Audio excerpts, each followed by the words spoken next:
我们在询问中，吴达承认，他并不愿意跟王小乐离婚，对她谈新男朋友也感到不满。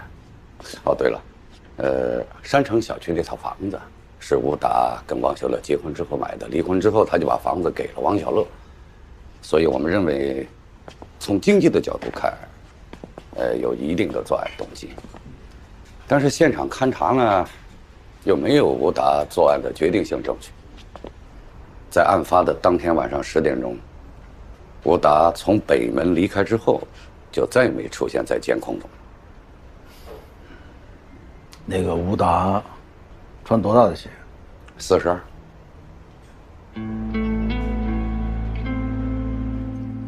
那天晚上，乐乐打电话给我，让我过去找他一趟。我到的时候，大概是晚上9点。乐乐，乐乐，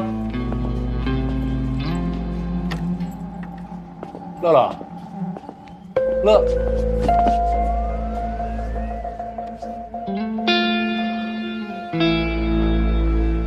你跟王小乐既然已经离婚了，怎么还保持这种关系啊？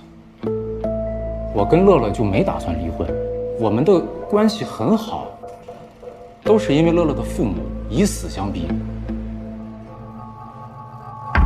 也怪我没钱没本事，没当上医生，后来做医药代表也没赶上好时候，赔了不少钱。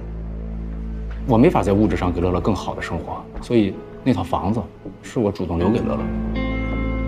我们虽然离婚了，但是没断关系。我们1个月大概会见个2、3次，一般都是在酒店，偶尔在家，不过夜。乐乐的父母有钥匙，钥匙撞上了。不过我们最近半年没见面，也就是发微信、打电话。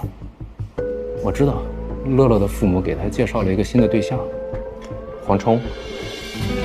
黄冲各方面条件都比我好。我听乐乐说他们处得挺好的，都是奔着结婚去的。那天晚上你跟王小乐发生完关系之后，你又做什么了？乐乐去洗了个澡，我就随便冲了冲。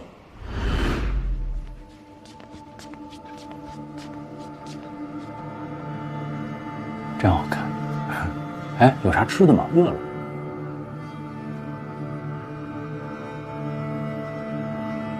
我要结婚了。那黄冲那小子，你们家到底看上他哪点了？有编剧，人也老实。以后咱俩就别再见面了。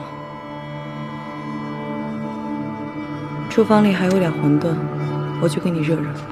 不用了。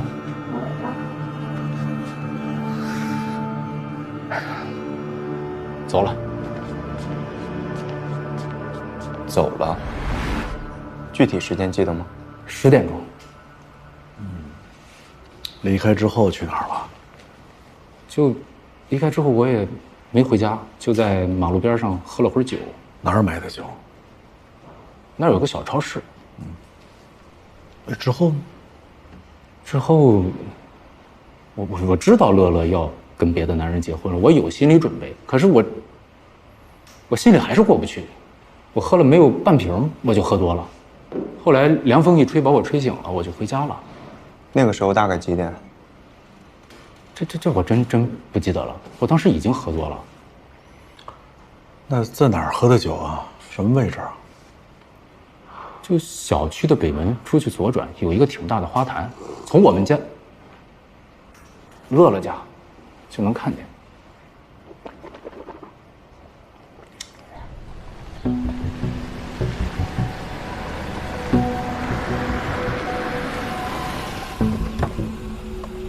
农队，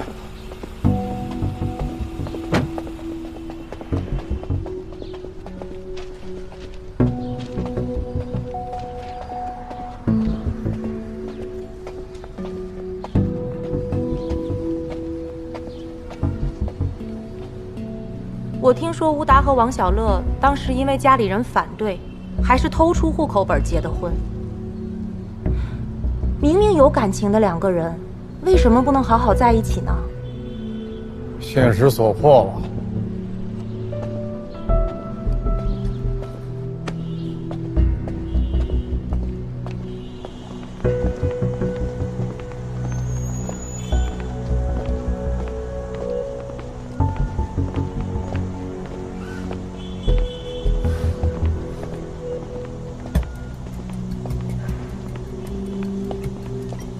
哎，两位，点什么？哎，老板，问一下，9号晚上你有见过这人吗？这个人没见过。确定没见过？真的没见过。你们怎么又来问那个酒鬼啊？那天不是问过了吗？他经常来，每次呀都来买瓶酒，就是最便宜的那种。他这个人呢，买完之后就顺着那花坛子在那边喝，就那边那个。啊，他这个人酒量不行吧，酒品也不好，每次喝完还耍酒疯，有时候哭，有时候在那嗷嗷叫。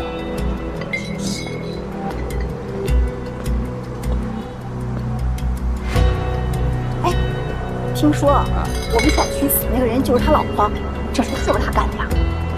哎呀，这真死了人，会不会影响房价呀9号晚上他来过吗？来过，买瓶酒就走了。几点走的还记得吗？几点？大概是10点多吧。那时候还有很多客人呢。走了之后去了哪儿？你看见了吗？我看见他出了门，他左拐，就奔着那花坛子去了。你怎么傻看？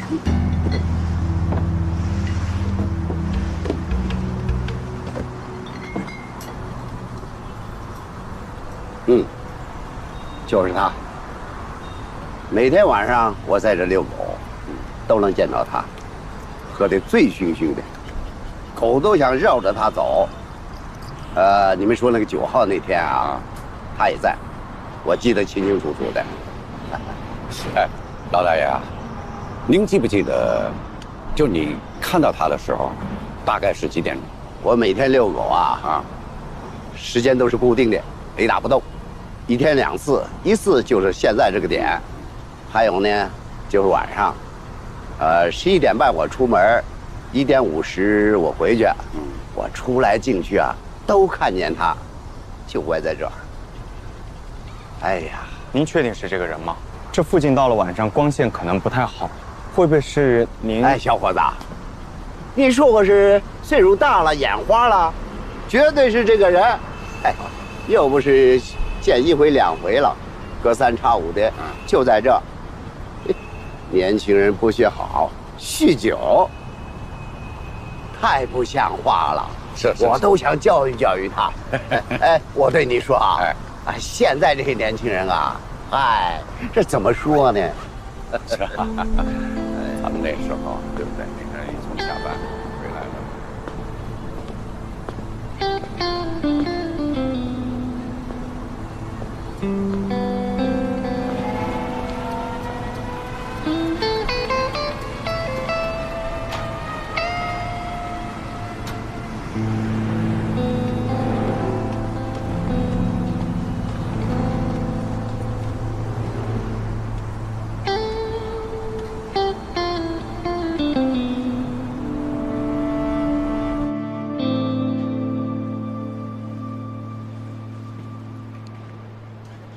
根据对周边的走访，吴达案发时间应该确实是在北门的花池酗酒，没有作案时间。吃饭了，吃饭了。重点查一下监控上这个人的身份。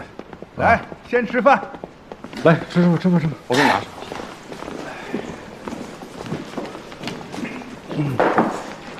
谢谢。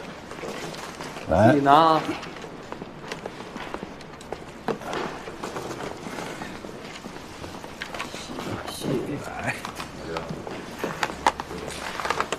谢谢。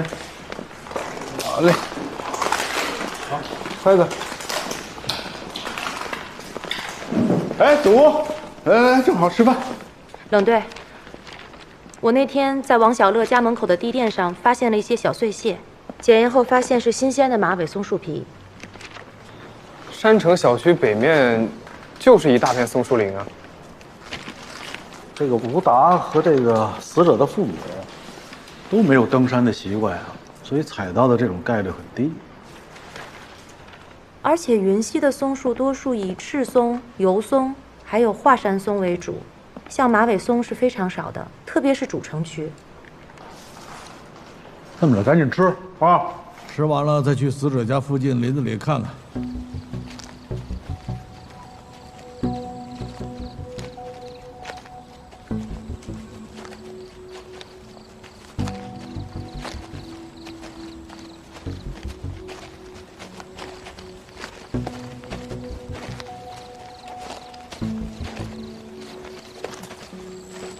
哎，孙北，你说来了这些天了，为什么冷队一直戴着墨镜啊？说小周啊，就你问题多。冷队的眼睛是执行任务的时候受的伤，见不得光，他只能没有白天没有黑夜的戴着眼镜，但是不是墨镜，不影响视线。所以啊，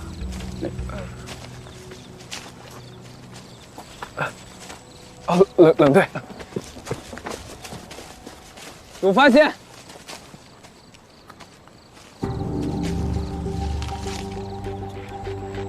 这几个避孕套的包装颜色都不一样，肯定不是同一天扔的。这也有。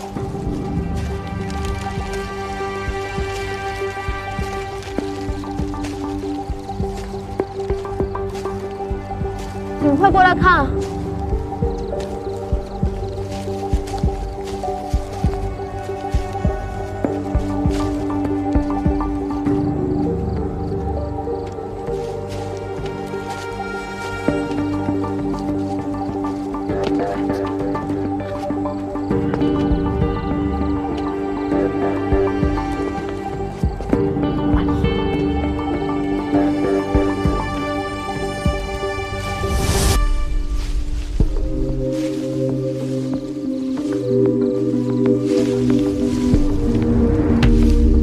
这有个望远镜，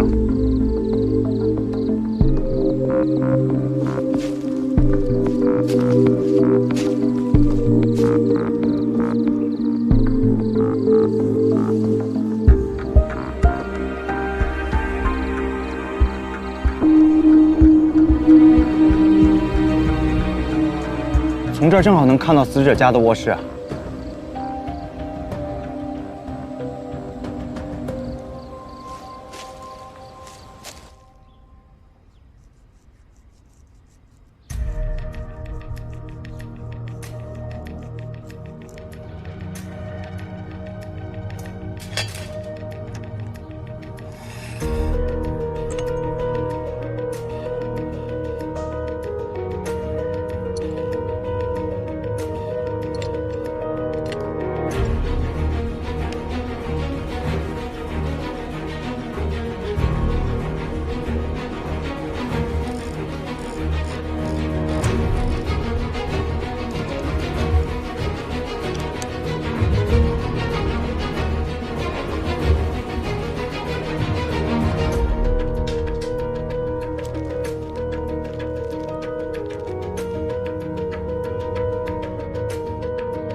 这4枚避孕套的包装上没有发现有价值的指纹，说明使用者在使用时应该是戴了手套。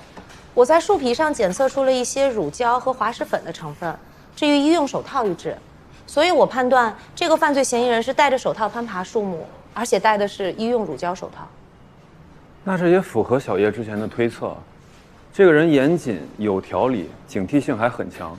结合性格、医用手套、善于用手术刀的特征，嫌疑人有医学背景的可能性很大，没准还有登山和攀岩的爱好。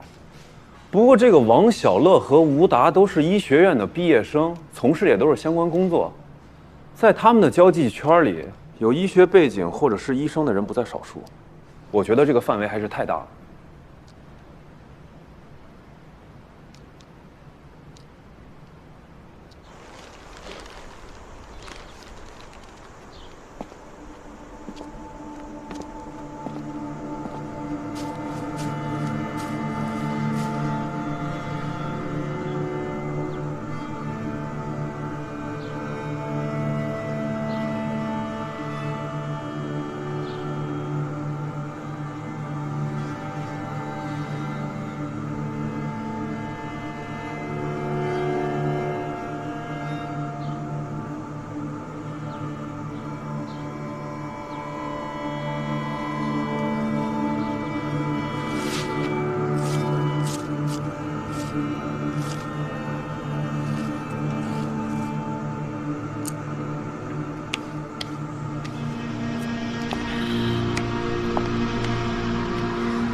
行了，你们也算拜过我父母。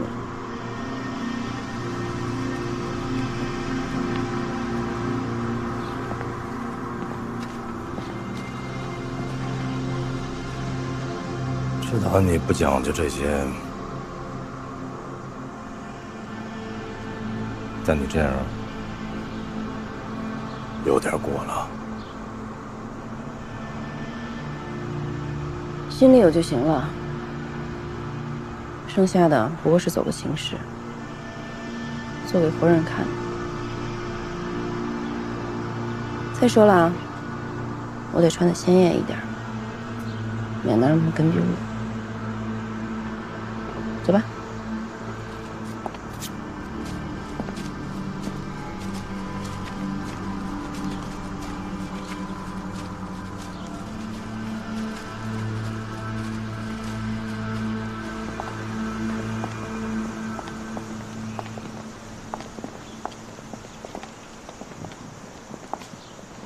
报黑那边这2天又没信儿了，估计忙着挖坟呢吧。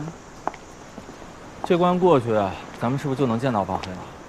说不好，报黑啊，道上有名的手黑心黑，想真正取信于他不容易啊。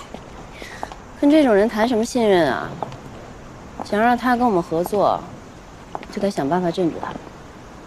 说白了，这年头货源又不是只有我们一家有，但一个现役警察的前男友，这可不是随便什么人都拿得出手。你想好了？要不要再考虑一下？跟报黑这么耗下去，对我们谁都没有好处。而且这件事情本来就是他挑起来的，回避不了。回避的话，他会更怀疑我们。不如我们就顺水推舟，让报黑好好瞧瞧咱们的手段。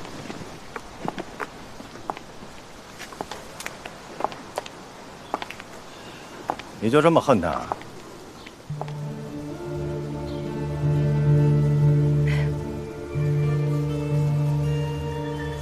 这么多年过去了，遇不到也就算了，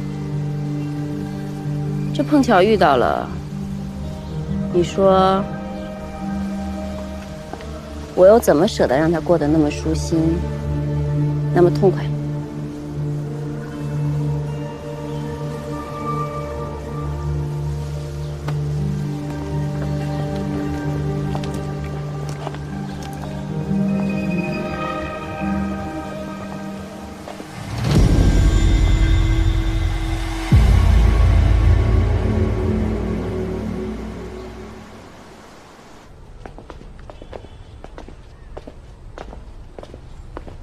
前面去看看。好。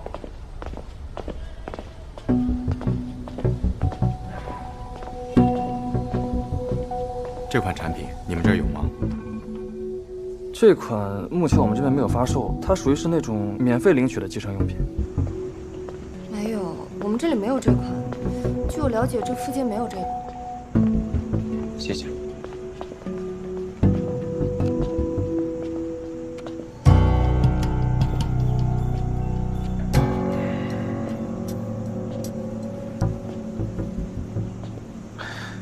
师傅，药店的人说这款避孕套没有售卖，它是全市免费发放的计生用品，主要投放区域集中在各区县计生部门、医院还有居委会。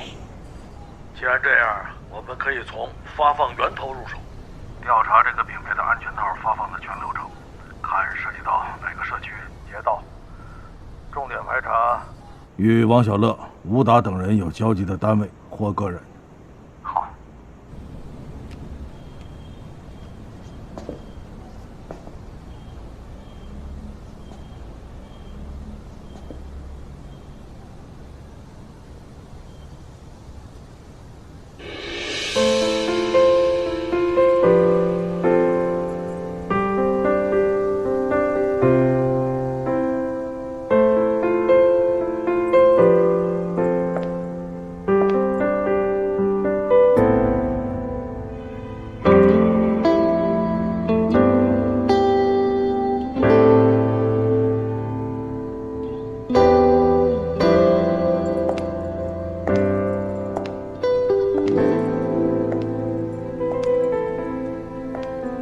谦是吧？买东西啊？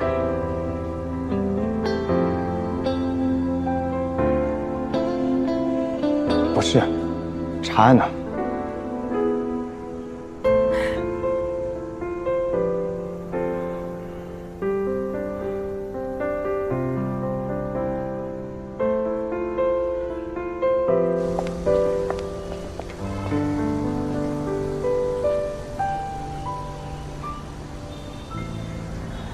雨墨，没想到你当警察啦？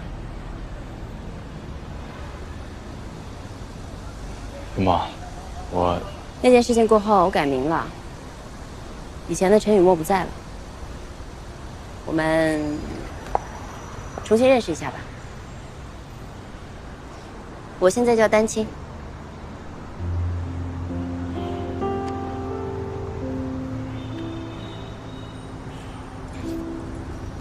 什么时候回的云溪啊？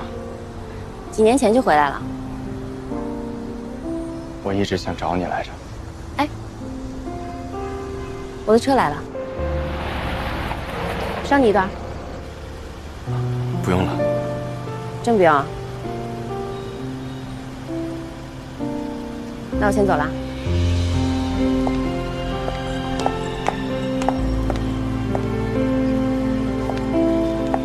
加个微信吧，有空常联络。好。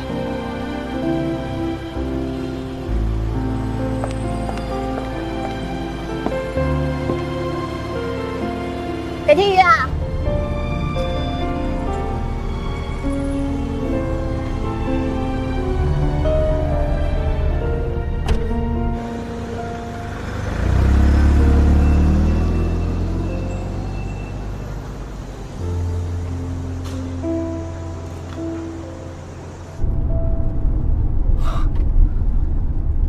你这前男友一直看咱们呢啊？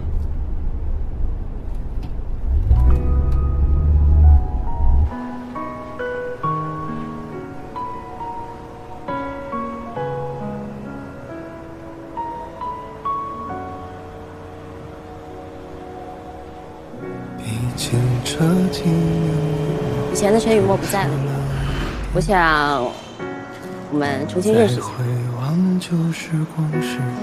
我现在叫丹青。如果时间倒流，那往事可回头，紧牵里不放手。你说曾经的时刻灼伤了你我，尽管故事没结果，我喜欢我们俩的名字，叶谦、雨墨。快乐曾经不没着落，曾经对错都会渐渐剥落。我好想知道后来哪里是你的落点，暂多了想说的话，竟然会无言。叶谦，这个世界太大。你答应送给我的画什么时候给我画？放心，画着呢。那你打算什么时候给我？明天、后天还是大后天？我可提醒你了啊！要是你说话不算数的话，我就再也不理你了。那我就一直给你画，直到拿不起画笔。这才是我喜欢的叶谦。你说什么？再说一遍。我没说什么，我说你真好。哎，你说什么？再说一遍。没说什么。时间它从不曾为爱留下，可是世界难免复杂，但愿爱没有偏差。不管你在哪儿，一定要幸福啊！记住啊！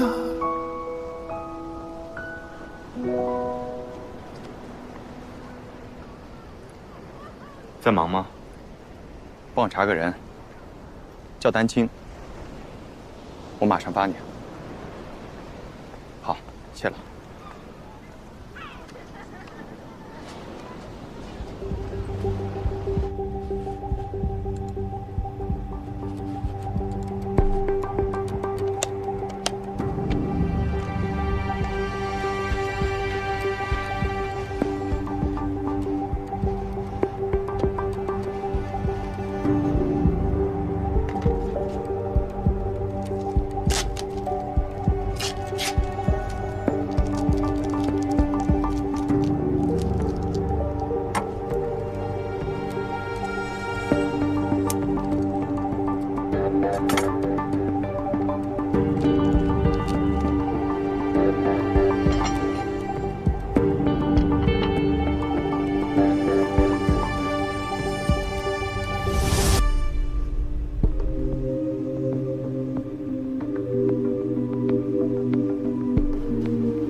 人带血的衣服去哪儿了？现场都是血迹，衣服上一点血没带上，不可能啊！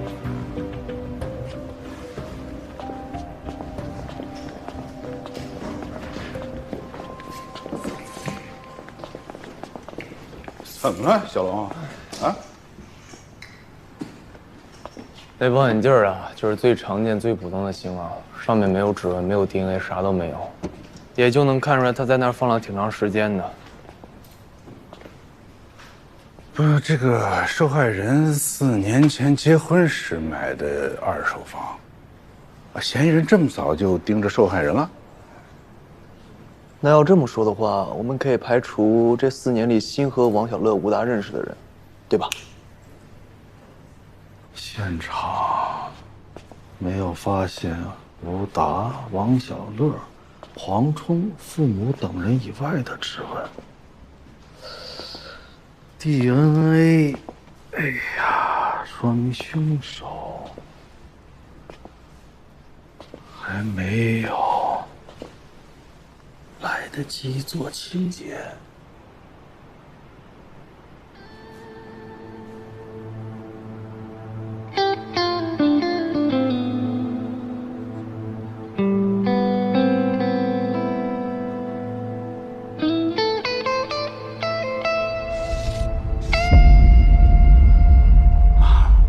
今天肯定又早不了了，别等我吃饭。哎，对了，我在网上订了几个放菜的架子，估计这2天到货啊。啊？收到了。哎，那你千万别打开，那里头那螺丝杀手，等我回去了，我再往墙上安装。啊。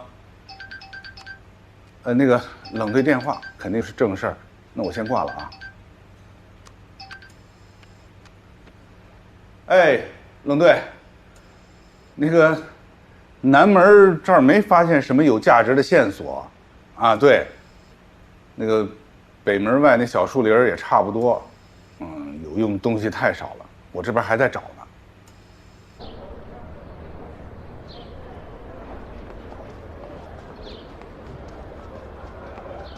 小叶，抱歉啊，让你久等了。你看，这些个旧档案呐，都放在旧的教学楼的档案室里边。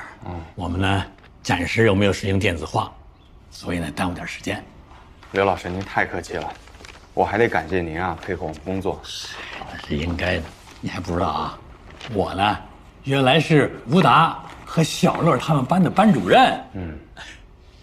当年呢，吴达申请转系的时候呢，我还劝过你别一时冲动。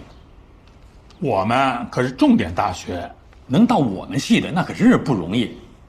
我劝他呀，好好珍视这次机会。可你知道他当场就拒绝了，而且他还说他自己呀根本就不适合学医，他呀就是冲着小乐才报的我们临床。哎呀，老师，以您对吴达的了解，这个切口，这个水平他能做到吗？吴达他学习的时候啊，拿那手术刀都不规范。你这张图吧，切口整齐漂亮，力度均匀。要是没有多年的实践和扎实的功底，他根本做不出来。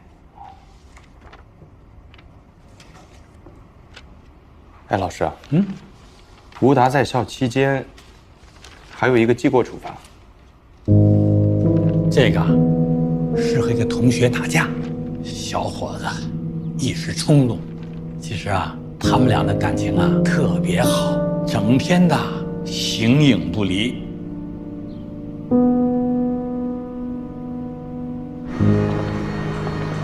哎，小叶，你父母在国外挺好的吗？好，挺好的。你呀，在跟他通话时候告诉他们，我们这帮老朋友啊，还都惦记他们呢。谢谢刘老师关心。啊，对了，回头还得麻烦老师再帮忙查一查吴达打架被记过的具体情况。没问题，我查到以后啊，马上通知你。谢谢您啊，保重，先走了。好好，慢走啊。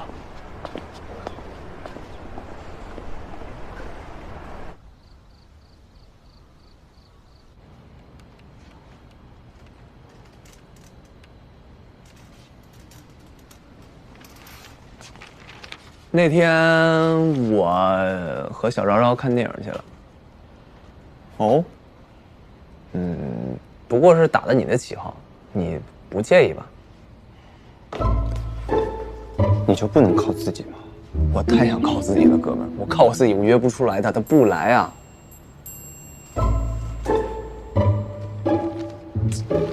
你就告诉我啊，你俩到底有没有一点点的可能？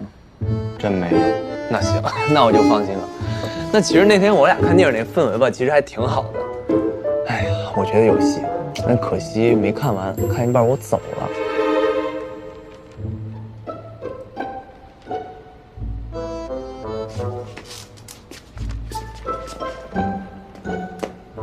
要不你再帮哥们儿个忙呗？又干嘛？我刚刚约了小昭昭吃宵夜，我说你也去，然后他刚给我回消息，已经答应了。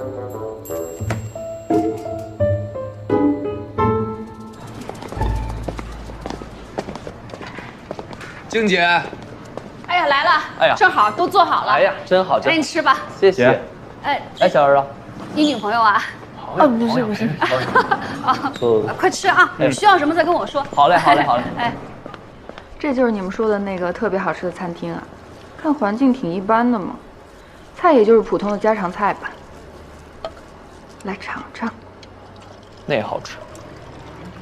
我觉得挺好吃的，做得比我好。好吃，你说好吃就是好吃的。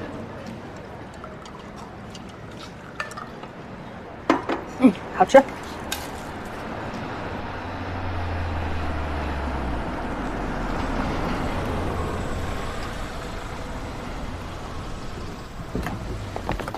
哎呀，来了，秦队。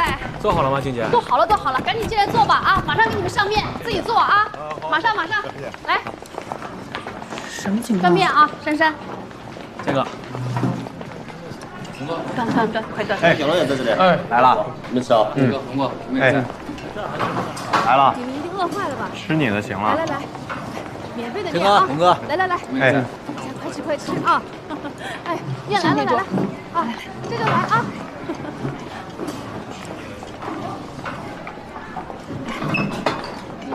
要不这个先给他们。要不咱们换个地儿吧？怎么了？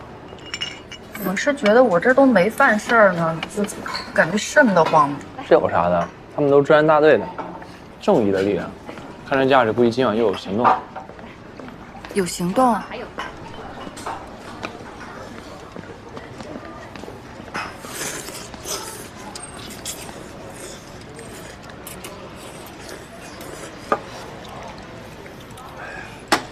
一组，二组，出发！出发！走！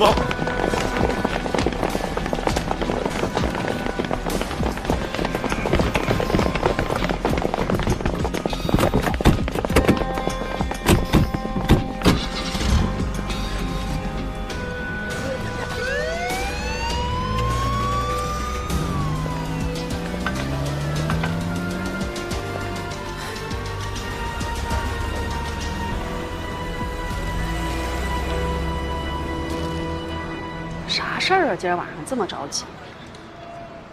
小刘，姗姗来，收了吧，估计一时半会儿也回不来了。啊，拿那个桶，一会儿都那个，全部倒这个桶里，给那个流浪的猫和狗啊什么的。说这人，先放这个桌上吧。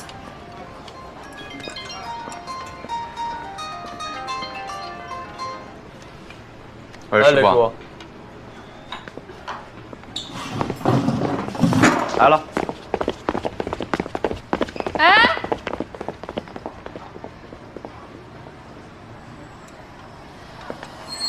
今晚这是怎么了？坐吧，习惯就好了。他们这工作性质就是这样，说走就走。哎，要不我陪你吃会儿吧，不然都浪费了。行，咱们吃。姐啊，叶谦他们经常来这儿吗？啊，经常过来。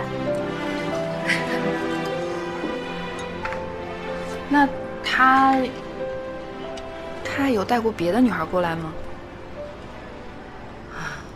反正你是他们头一回带过来的女孩。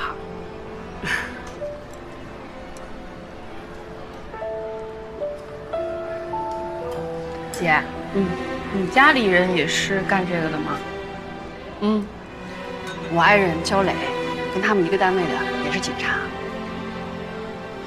我儿子也是军人，边防军人。哦，很酷。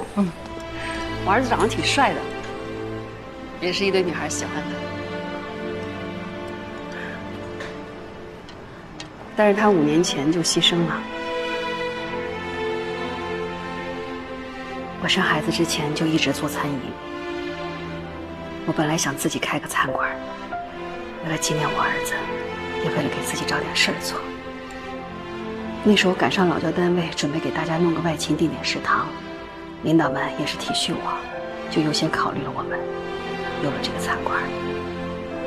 我们有时候给那个环卫工人供点餐，也是义务性质。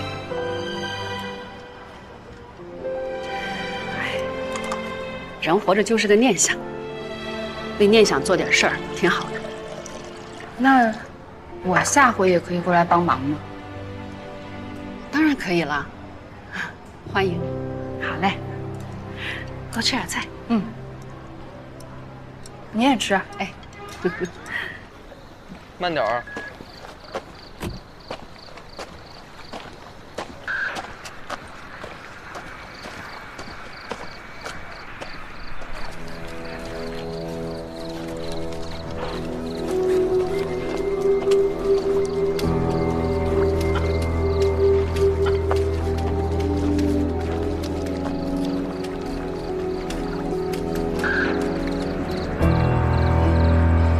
这里是以前化工厂的排污池吗？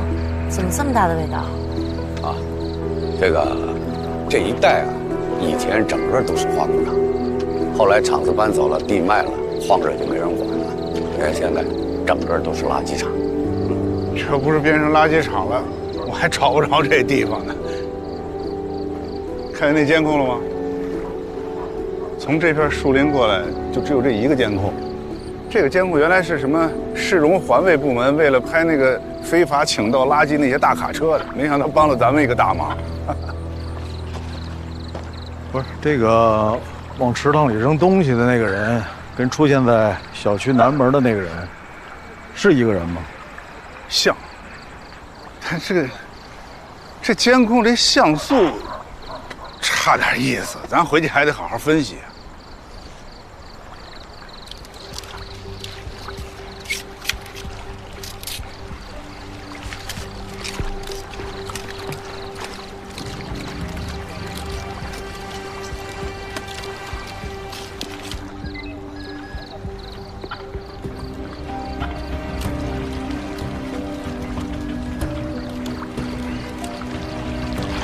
找到了！哎，找到了！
能提取 DNA 吗？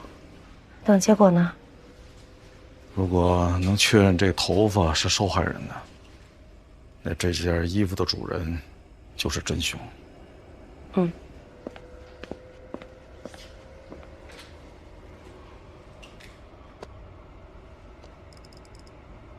你一晚上都不回去，叔叔一个人在家。阿姨在。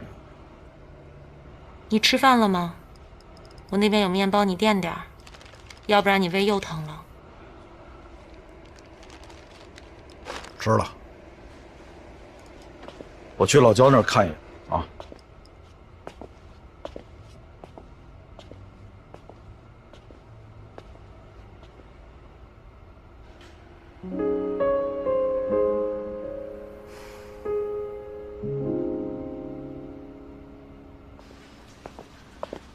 有新发现吗，师傅？从这个视频上来看吧，这两个人的体型、着装都非常接近。他手中拎的这个包和咱们从湖中捞出来的这个包也基本上一致，所以大致可以判断是同一个人。如果确定是一个人，那这个人1点05从小区南门出来，1点15就到了这个水塘旁边，这距离有好几公里，跑挺快这人。这把包扔了以后，人去哪儿了？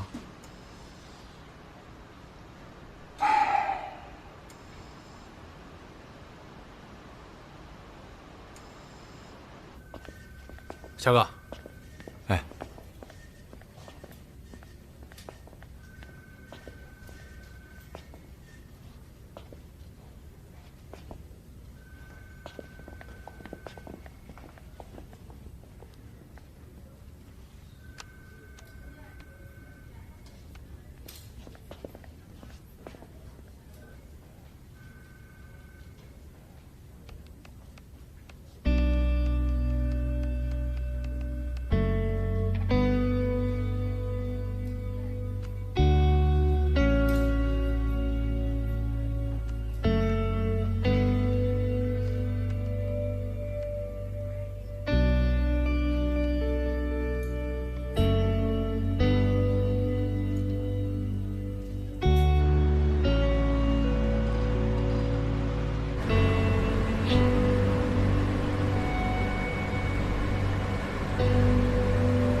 这么快就咬钩了，看来对你还是旧情难忘了，是吧？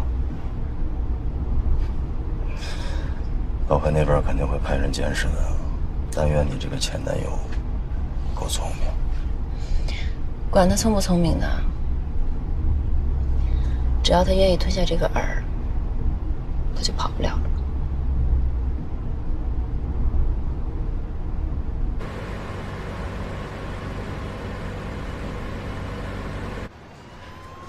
这个手套，还有这个手术刀上的血迹，经检验是属于受害人王小乐的。而这件运动服外套上，我检测出了2种不同的 DNA， 一种是属于受害人王小乐，另外一种是一名未知男性。在这个运动服的外套的拉链上，我发现了一些毛发，经检验也属于受害人王小乐。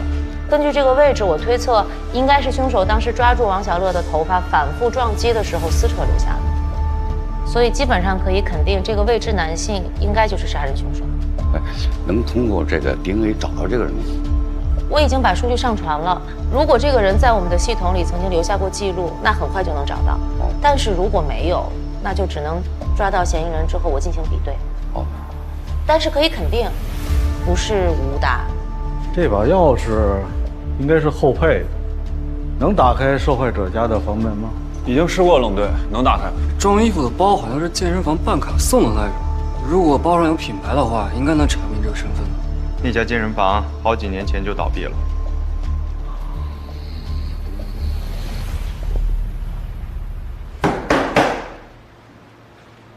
小罗，上我那屋睡去。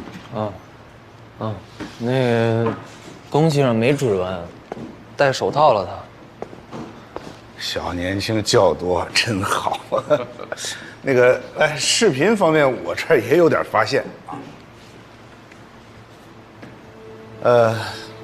很可惜不能再放大了，就这样了。现在能知道的就是中等身材，偏瘦，目测身高1.75米到1.8米。他去的这个方向是东苑，东苑是城中村，保守估计常住人口至少3000人。完蛋，那是常住人口，那加上流动人口肯定不止，那就多了。东苑小区路况地形非常复杂，哎，所有的这个监控大大小小加起来就7、8个，死角太多了。如果这人真是东苑的居民倒还好，怕的就是啊，他只是经过东苑，或者在东苑躲避一阵之后离开，这就难办了。我来说2句吧。目前啊，已经知道嫌疑人常年在山城小区后面的松林里偷窥死者，那就说明他对周边的地形较熟悉。山城小区往西大概不到500米就是环城大道，各个交通呢十分的便利，沿途随处都可以丢弃衣物。嫌疑人作案后离开山城小区，并没有引起任何人的注意，所以我觉得他没有必要为了掩人耳目，特意绕行到反方向的东苑。那样也提高了被发现和被注意的危险。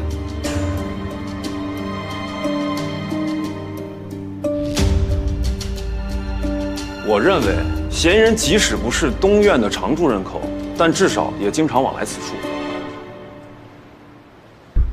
邓队，我觉着啊，如果现在就对东苑小区采取行动，这个嫌疑人会不会被惊扰了，然后逃跑？哎呀，咱们大楼这个污水塘的动静啊，可不小啊！如果这嫌疑人躲在暗处关注的话，应该已经有所察觉了。哎，要不这样，有稳妥起见的话，我们那边先联合治安社区，就以防范抢盗的名义进行摸排，先从常住人口开始。那个谁啊，王彤到，刘洋到，你俩围绕吴达、王小乐的关系网，重点排查一下，看看有没有人跟这个东苑有关联啊！马上行动。是。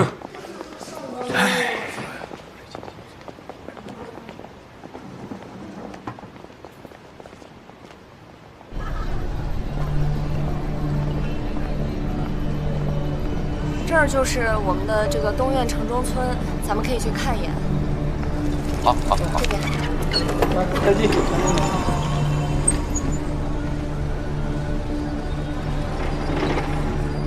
哪个是老板？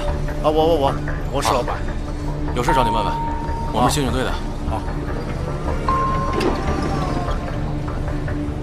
老板。哎，你好。问你点事儿。啊，有什么事吗？最近来这吃饭的，都是熟人吗？有没有什么没见过的人？都是居民啊，附近的。都是居民。啊，对。没有陌生人。没有。就在前面。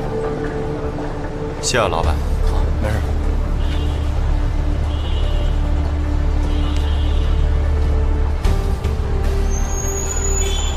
这个也好了。快。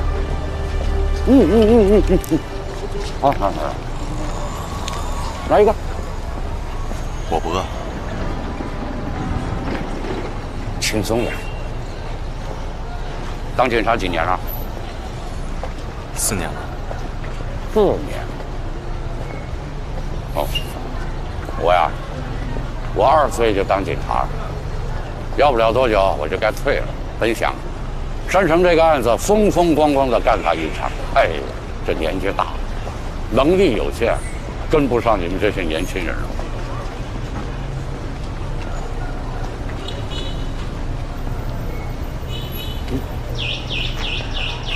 啥味儿的？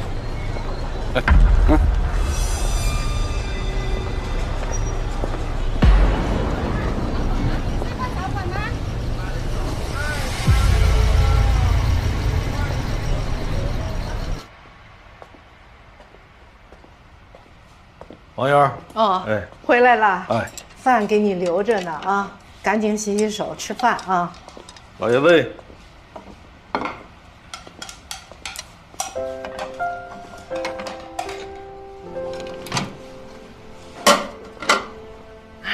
小冷啊，你这几个碗我今天就不洗了哈。那个你下班早，我今天也想早点回去。我闺女呢带着孩子啊过来了，想玩几天，在我那儿呢。辛苦您了。小冷，我想跟你说是，我在你这儿也干了好几年了，是吧？那个也算是知根知底的啊。你说现在这什么东西都那么贵，你以我也上有老下有小的，我每天……王爷，我知道，我们家老爷子呀确实离不开人。这样，我每个月呢多给您800块钱，您看行吗？哎呦，那多不好意思呢。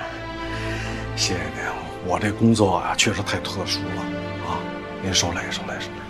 没事，那就这么说定了。好，我先走了啊。好，你慢走。哎。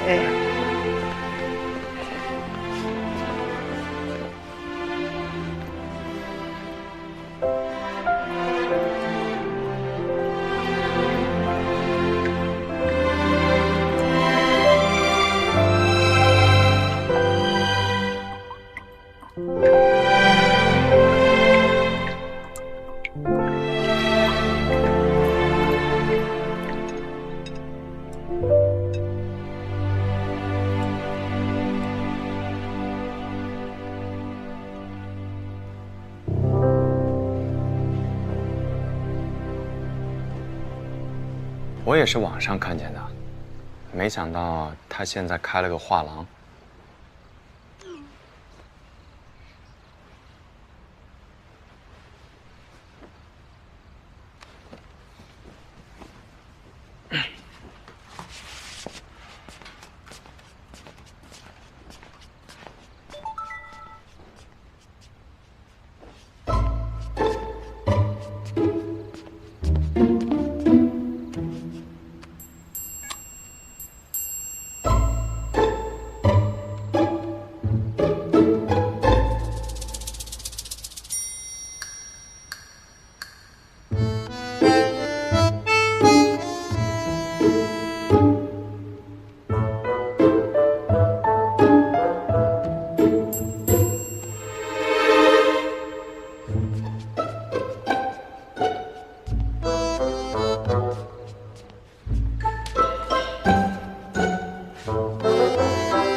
行，那到时候见。谁呀？跟谁到时候见？跟你没关系。是不是那白月光？进展怎么样了？跟我说说。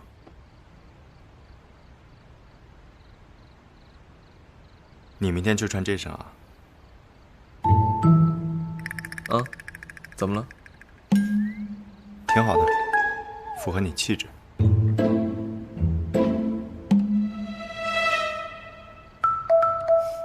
有眼光。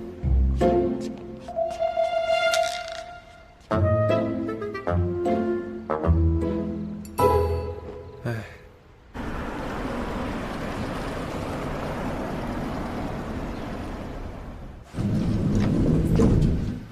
师傅，医学院那边有新消息，说在校期间和武打打架那个人找到了。这个人叫牛博生，男，34岁，本市人。云溪医科大学临床专业博士，他和吴达是本科同学，但不同班，和王小乐初中、高中都在同一所学校就读。他大学期间还参加过登山社团，毕业后在市中心医院补外科。根据对口支援政策，他每周3都会到东苑社区卫生服务中心坐诊。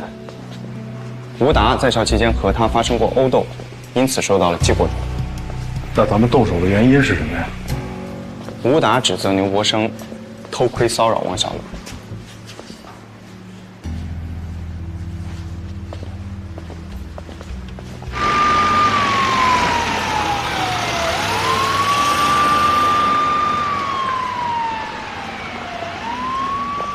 你故意的吧？不是说了不要一起穿吗？天地良心啊，大哥！你醒的时候我还没起呢，我怎么知道你穿了这个？你要不舒服啊，门口有个什么服装店，你得买件新的。你怎么不买啊？第一，这事儿不赖我，谁让你昨晚不跟我说一声？第二，我穷。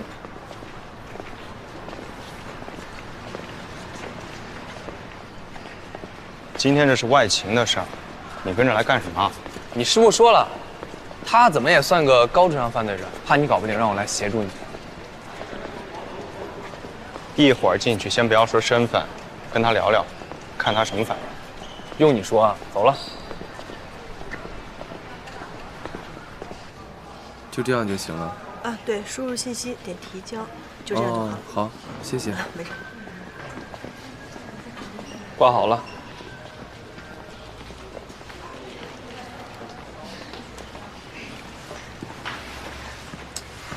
你，离我远点。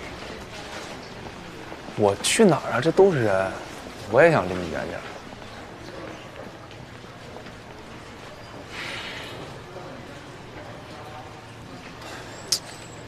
这人也太多了。医院这年头都这样，人多，确实多。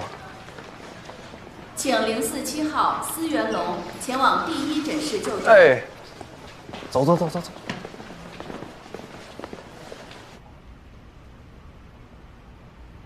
你们俩谁看病啊？我看，他陪我来的。你这大男人看病还得有人陪着。哎，我这人心里脆弱，哪不舒服？手疼。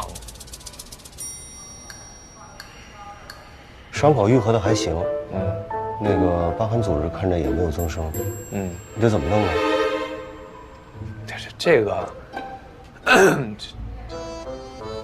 喝多了跟我耍酒疯，还给我耍刀子，非说我抢他女朋友，你说他是不是有病？我告诉你啊，那个医疗费、精神损失费全赔给我啊，全补给我啊！我补什么补？我补啊！你没事的时候就联系我女朋友，跟狗皮膏药似的，甩都甩不掉，我还补你医药费呢，找揍啊！我找揍你疯了吧？你天天黏着人家，你是一厢情愿，你懂吗？还你女朋友，你你们那个吵架就出去吵去啊，这是医院。给你开点红霉素软膏，回去抹抹，然后再观察观察，啊。行行好啊。还有什么事儿啊？哎去！哎呀，这是咋回事？对不起啊，医生。哎呦！哎去！哎呀！哎，对不起，是真对不起。哎呦！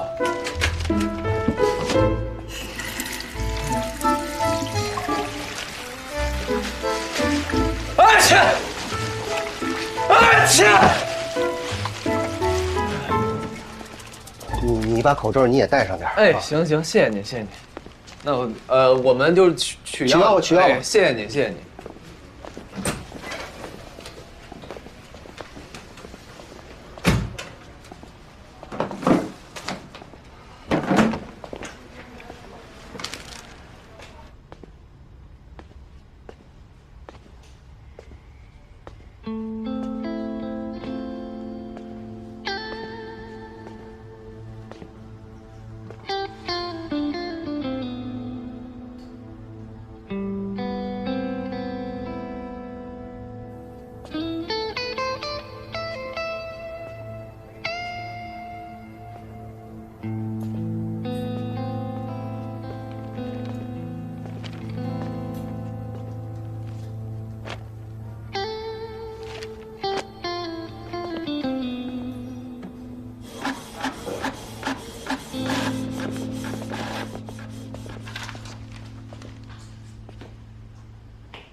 对，结果出来了，与那件运动外套上的男性 DNA 是吻合的。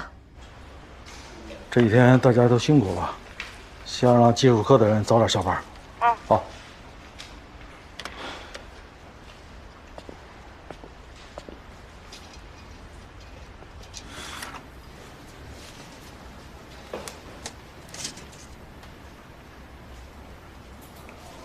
确定了。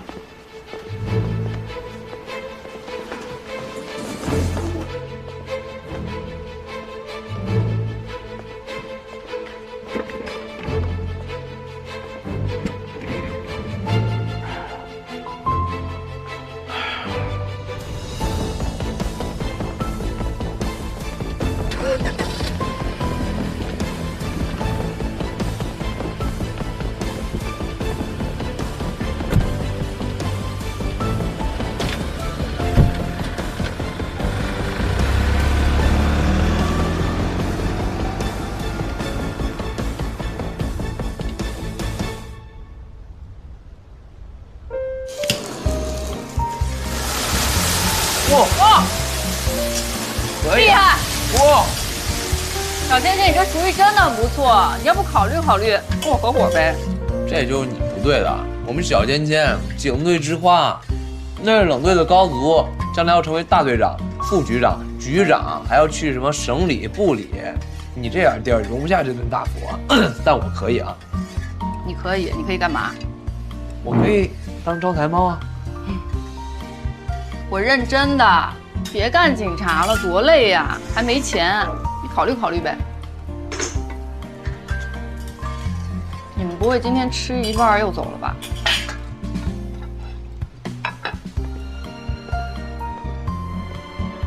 不会，今天指定不能走。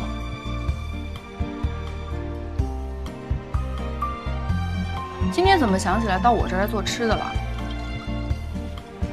之前答应给他开小灶的。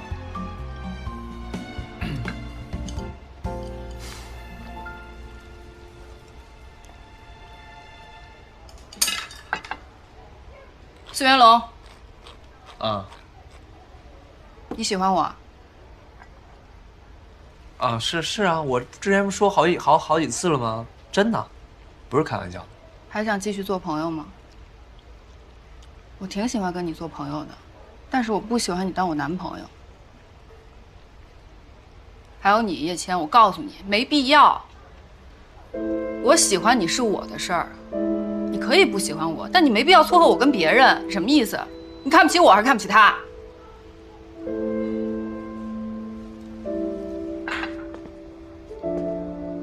我不值得你浪费时间，对不起。哎，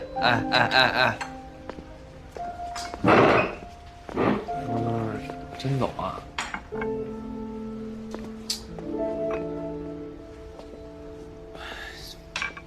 你真让他走啊？你想走也行。我不走，你在哪儿我就在哪儿。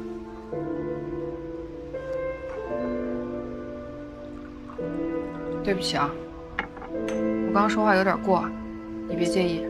没事儿，其实你把我当朋友，我挺开心的，真的。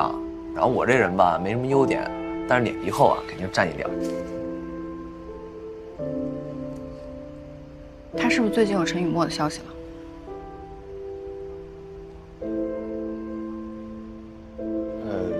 为什么这么说呀？他最近心情不错呀，他心情不好能跟我说对不起吗？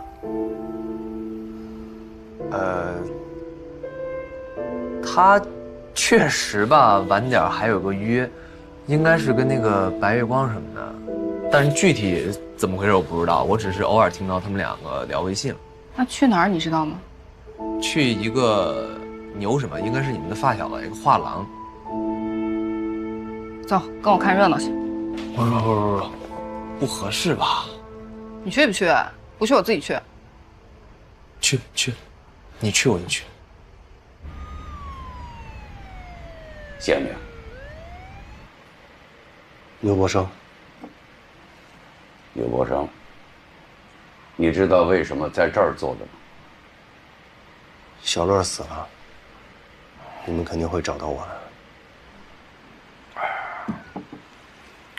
说说吧，对王小乐都干了什么？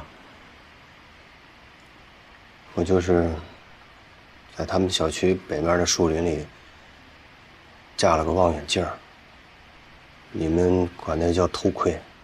那为什么要偷窥王小乐？我爱他。就这些？就这些。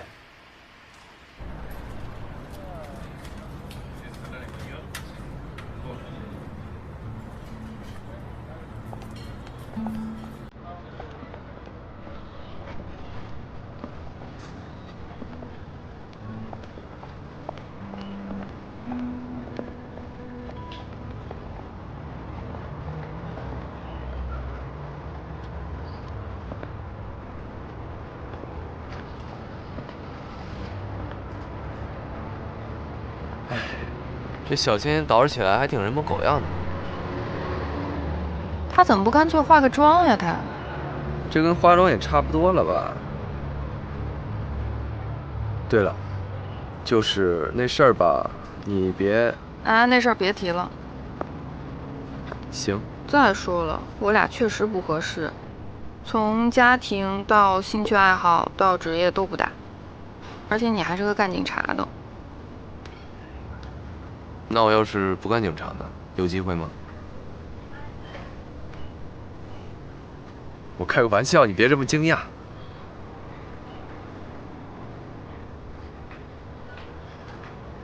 我知道咱俩确实不是一个世界的人。你为什么当警察呀？这个事儿我之前跟小倩倩聊过，我父母呢一直希望我找一个轻松点的工作，但是干警察吧一点也不轻松，特别累，还没有固定的假期，没钱，你看我穷的。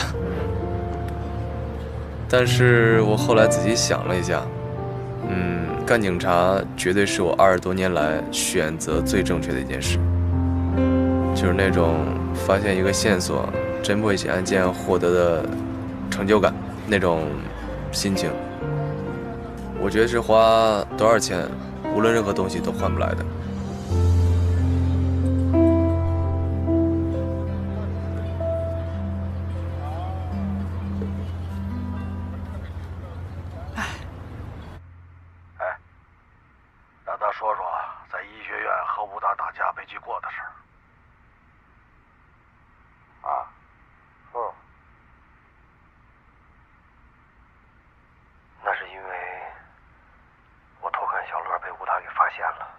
他还怀疑我和小乐有一腿，然后我们就打起来了。但是也就那是一回，让小乐知道有我这么个人存在。但是我说实话，我没有想打扰他们的生活，我就是想在旁边默默地关注他。起初，吴达还算是个比较不错的男朋友，对小乐也好，人也没二心。可这人就是太不争气了，那手抖的没法拿手术刀，所以他当不了大夫。看的那些医药代表都挣了很多钱，他也就勉强过日子。可是就苦了小乐了，住在那么远的地方，其实他那2手房都不是他自己凭本事自个儿买的。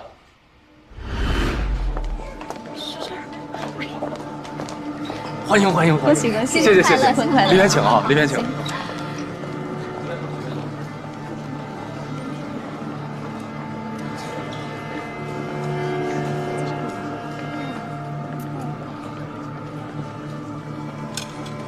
哎，吴达问你借钱了没有？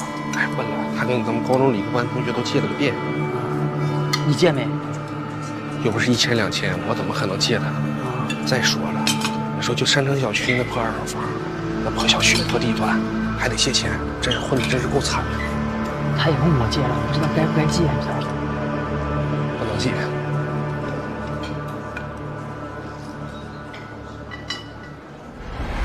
这个吴达跟王小乐结婚为什么要请你？你们碰面，难道就不会尴尬？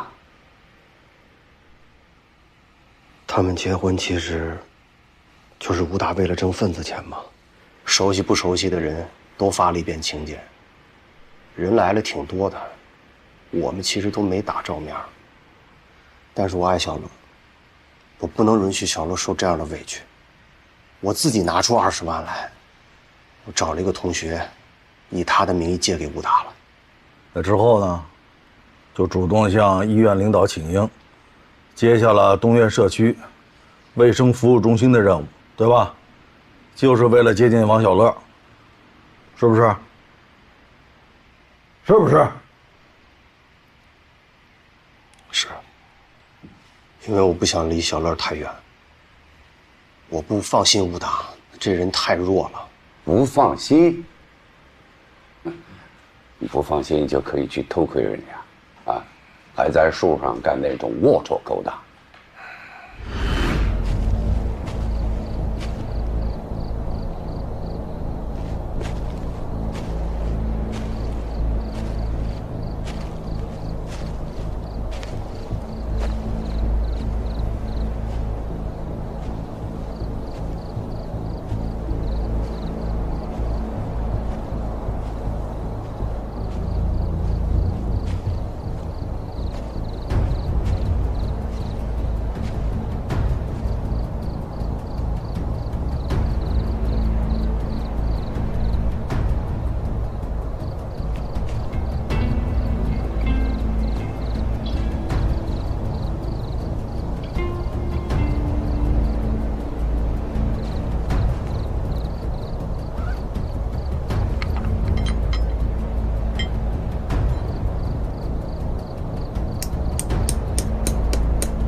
我爱小乐，我真的爱小乐。我除了小乐，我没有碰过任何一个女人。但我也是个正常的男人，对吧？我也有生理需求。就像纳博科夫说的一样，小乐是我的生命之光，欲望之火。她是我的女神，我的灵魂，也是我的罪恶。你可真不要脸呐！这没有什么不要脸，这无关道德，这就是爱情，因为我真的爱她。小乐在我这儿太耀眼了，甚至于世界上所有的一切都黯淡无光，而我就只能卑微、渺小，就远远的，就躲在一个角落里，默默的关注她，祝福她，爱她。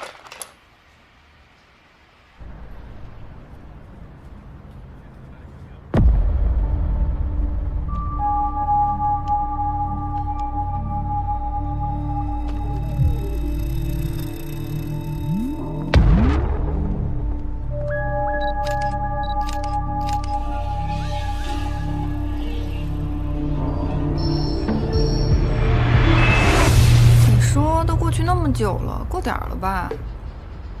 我要是陈雨墨，我就放他鸽子，放他鸽子，放他鸽子，放他鸽子，放他鸽子，放他鸽子。要是我等你，我肯定提前来。反正等着也等着，咱俩赌一把。哎呦，警察叔叔学坏了，赌什么啊？就赌他的白月光来不来，我赌他来。那我当然赌他不来了。行。你要是输了呢，你得答应我一件事儿。要是我输了，你让我干什么都行。行啊，成交。成交。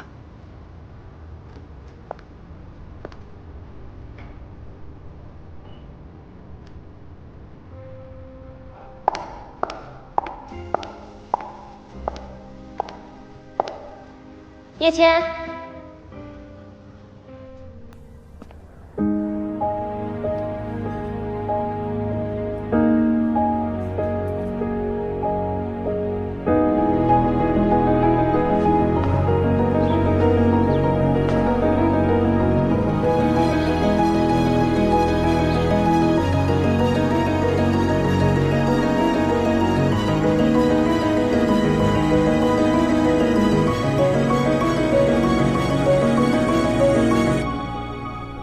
你怎么先到了？我来的时候看你还没到，我就先进来了。进去吧。走。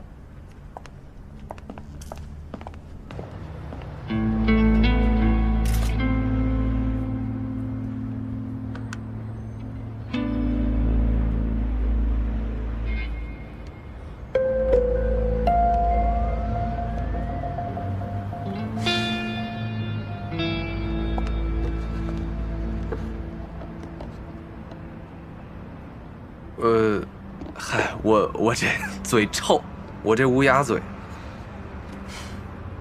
我去给你买个清补凉吃。不吃。唉，愿赌服输。啊，说好啊，当女朋友不行。放心，绝对不是这事儿。我先去给你买个清补凉啊。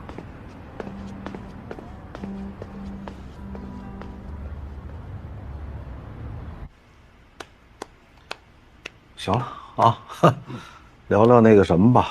案发当晚，啊，12点到1点之间，你都干什么去了？在家睡觉。跟谁睡觉？我自己啊。你住哪儿啊？观澜园。哎，再好好想想。我不用想，我是一个生活非常规律的人。我每周3在东岳医院坐诊，我是为了去看小乐。社区医院5点下班，他6点钟就回家了，然后我就去树林里，一直看到9点半，我再回家。还挺有规律。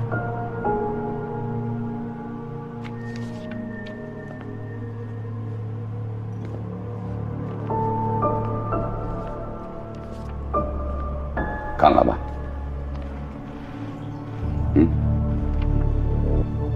是你的吧？怎么解释？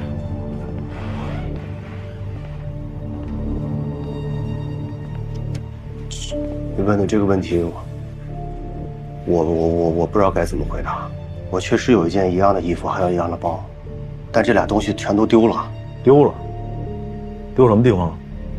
半年前，我这个衣服本来是当替换的，就放在那个东院的社区的那个更衣室里，但我那柜子让人撬了，我怎么找都找不着。当时有几个同事还有保安，他们可以证明。因为丢的是衣服，价值不大，我也就没有报案。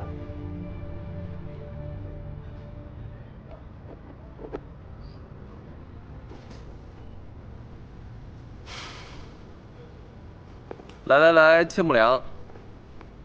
说他家清补凉特别好吃，尝尝。没心情吃。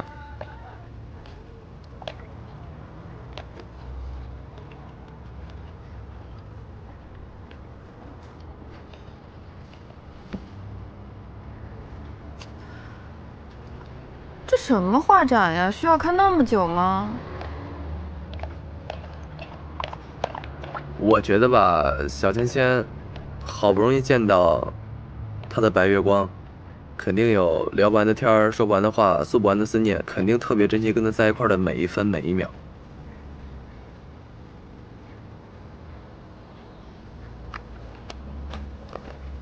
哎，不是，你干嘛去？我请你吃宵夜。不是，我下了班就陪你来蹲点了，没功劳也有苦劳，你别生气，我请你吃宵夜，走吧。不吃，气都气饱了。那你去哪儿啊？回家。我送你。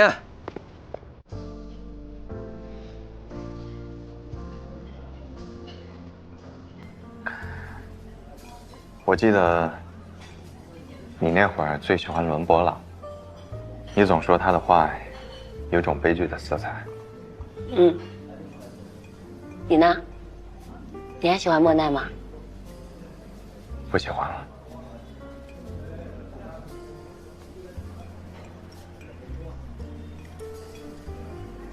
你爱画画吗？你呢？你在做什么？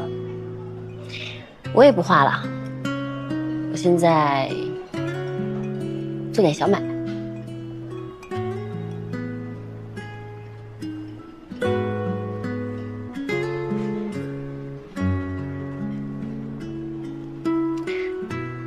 你还记得咱们以前下了晚自习后经常来这里吗？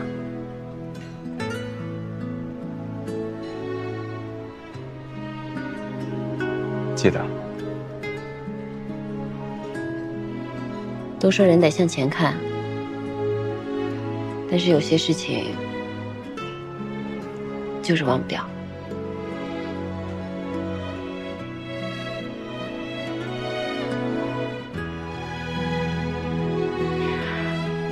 比如这家店，我还记得咱们当时就坐在那里讨论过伦勃朗。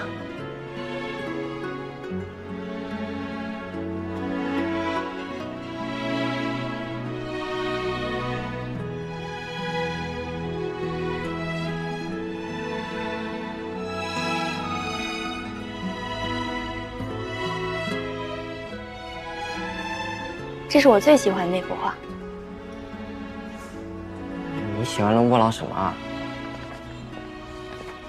有人说，伦勃朗的画是光明与黑暗的斗争。那你认为呢？我同意，光明与黑暗本来就是交缠在一起的，就像这个世界一样，有阳光，也有阴影。所以，我一直都不太喜欢伦勃朗。我喜欢莫奈，永远只站在阳光底下。能一直站在阳光底下，一定很幸运吧？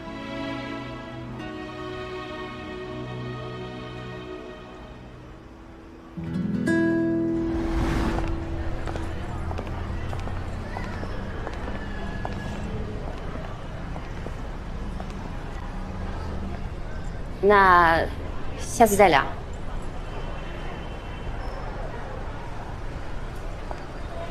丹青啊，啊？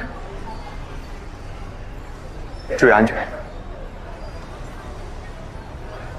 你也是。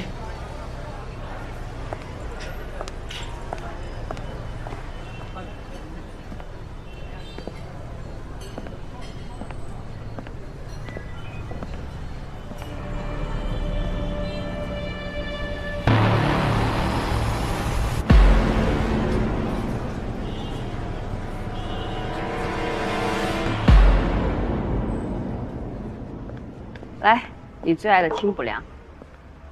还是静姐疼我。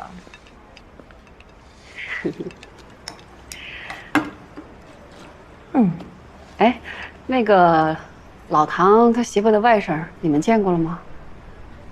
啊，加了微信，没见面。怎么了？为什么呀？没话说呀，聊什么呀？这怎么会不知道聊什么呢？我们的工作性质差很大，他在林业局，聊不到一起去。哎呀，那你俩应该聊点什么工作之外的东西啊？比如呢？什么电影啊、艺术啊、流行歌曲啊，什么吃的，年轻人喜欢的那些都可以聊啊。静姐，你又不是不知道，我平时哪有时间关注这些啊？跟人瞎聊啊！哎呀，我真的服了你们警察了。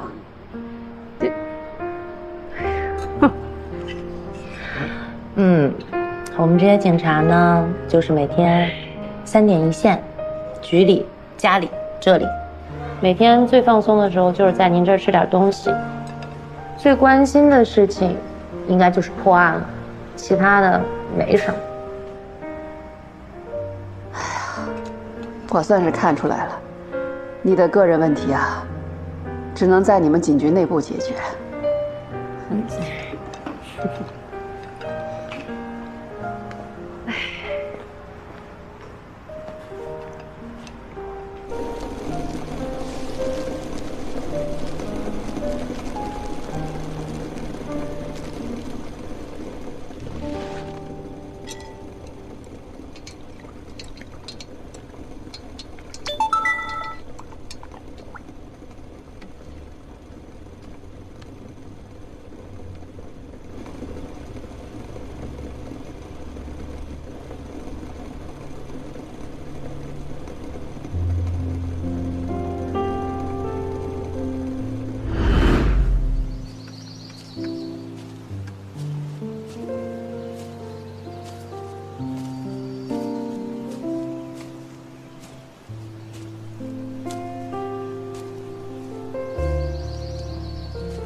等等，我给你看看好东西啊。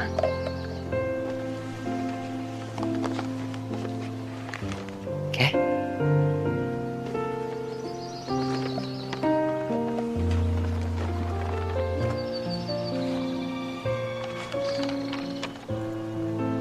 怎么样，喜欢吗？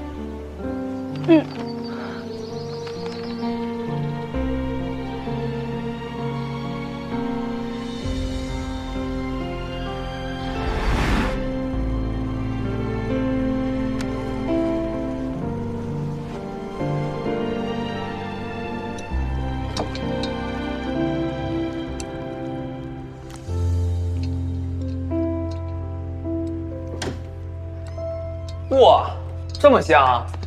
你怎么知道我没吃饭呀？煮的啥这是？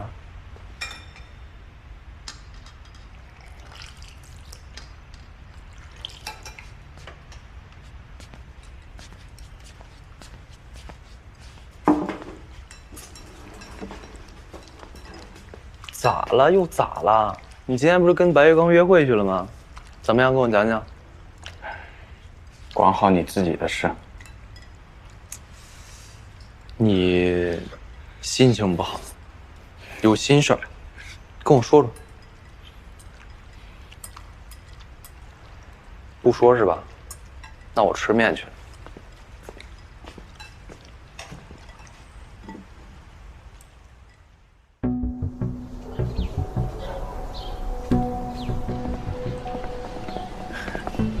真没想到，尤伯生丢包丢衣服这件事情，居然是真的。这人这么变态，他应该早设计好了。有这种可能，但是让一帮不太熟悉的人去记住他几个月之前的一件小事，还是挺有风险的吧？哎，孙队啊，你怎么还替牛伯生说话呢？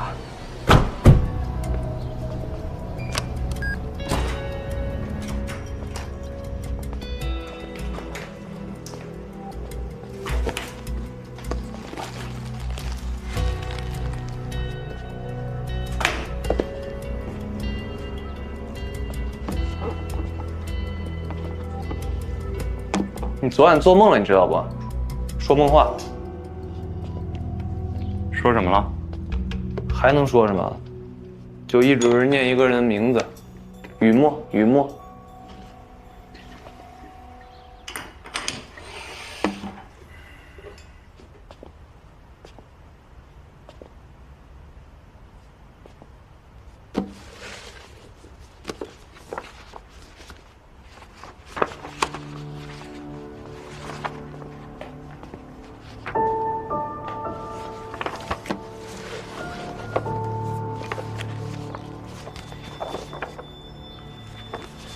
嚯，全是王小乐，还有字儿。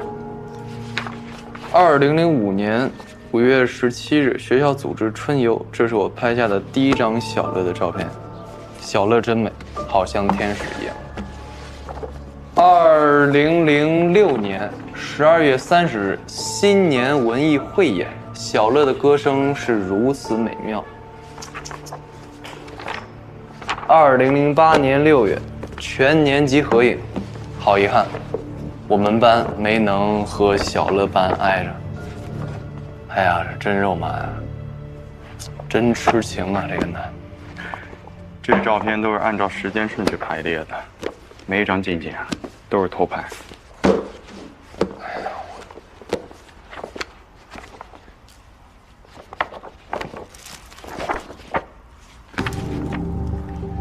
一个牌子的安全套，圆形包装，也都按时间排列，但树下为啥吊的是方形包装？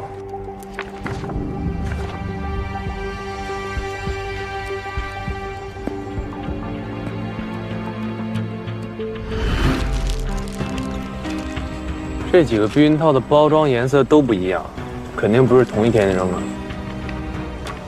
这款避孕套在市场上应该是不会售卖的。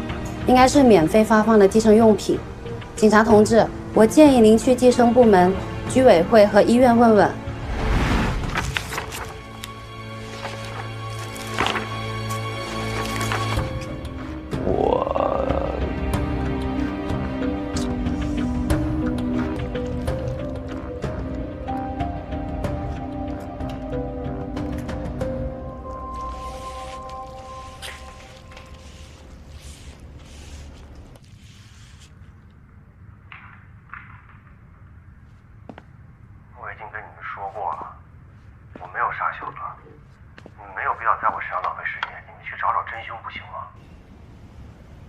刘伯生，你是受过高等教育的人，应该明白，如果没有确凿的证据，是不会让你到这儿来的。这么说吧，就我们现在掌握的证据，基本都指向你。那么，之所以还让你到这儿来谈话，还是希望给你一个坦白的机会。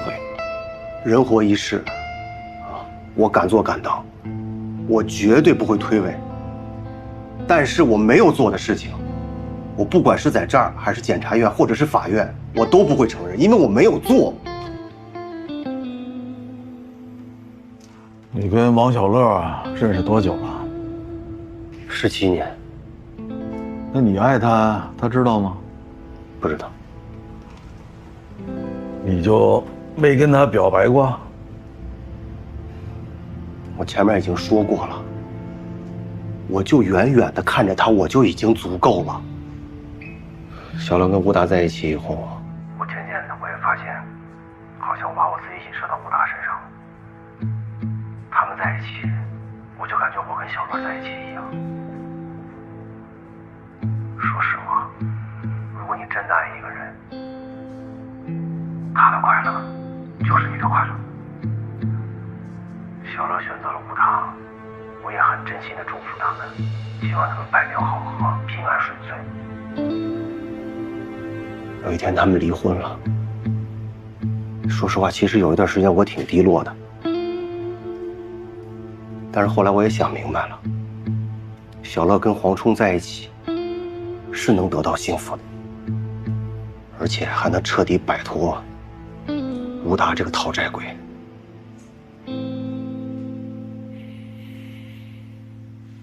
这王小乐跟那黄冲已经谈婚论嫁了，计划婚后搬到市区去，啊，这回就没法偷窥了吧？黄冲在云溪有2套房子，那最适合结婚的，就是市区的那个冰水花园小区。我在他们小区对面也租了套房子，位置、视野都挺好的。兄弟，师傅，孙队，我想问2句。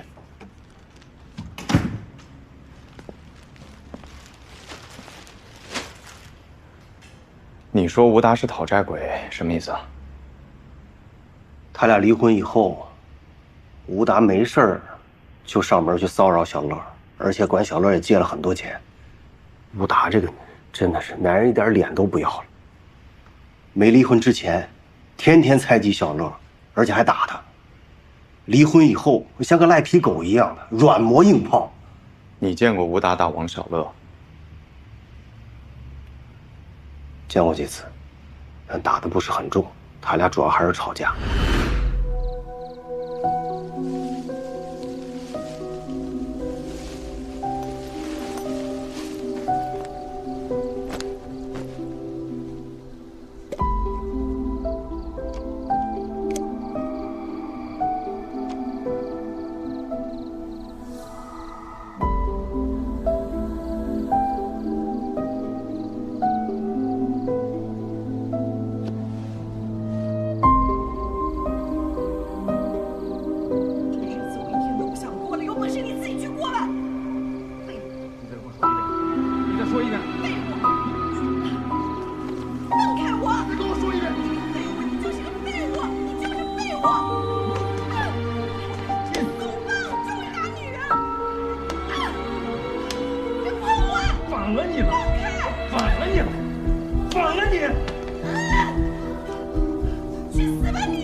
他们经常吵架，是。你就没想着替王小乐出头？他们俩吵完架很快就和好了，而且这是小乐选择的吴达，我不能，我也不会替他做任何决定。但只不过我后来确实有点后悔。当初干嘛非要借钱给吴达，让他买这套房？如果没有这套房，小乐这东西是你的吧？是。这安全套包装袋，你每次都把它们保存下来了吗？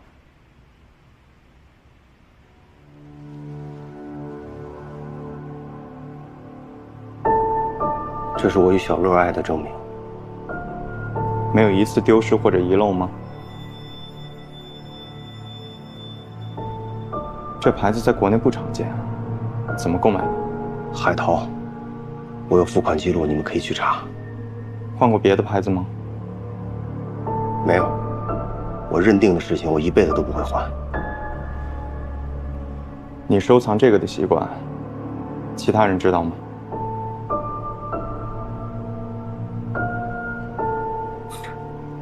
我怎么可能让其他人知道呢？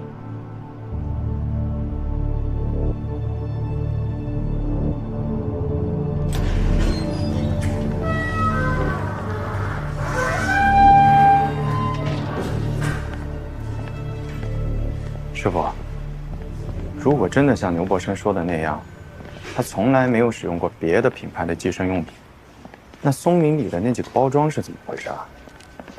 以牛伯生的性格，就算使用了别的品牌，也应该把包装带回去收藏，而不是这么随便扔在现场。呀，冷队，小叶，我跟你说啊，我去社区医院调查过了，牛伯生的那个柜子确实被撬了，衣服和包也确实丢了。这些呢，他社区医院的同事都能为他证明。但是我觉着，因为没有监控，所以不能排除他自编自导的可能。毕竟 DNA 证据现在是直接指向他的。但是牛伯生在黄忠家附近租房也是真的，时间还在案发前。如果他确实打算行凶，完全没有必要这么做啊。师傅，你不觉得咱们找到这个牛伯生有点太顺利了吗？如果他收藏的这个习惯没有第三者知道，那松林里的那几个包装，就是有人故意放在那儿，引我们找到牛伯生了。还有，如果牛伯生说的是实话，那就意味着吴达对我们撒了谎。他和王小乐的关系，可能并没有像他说的那么融洽。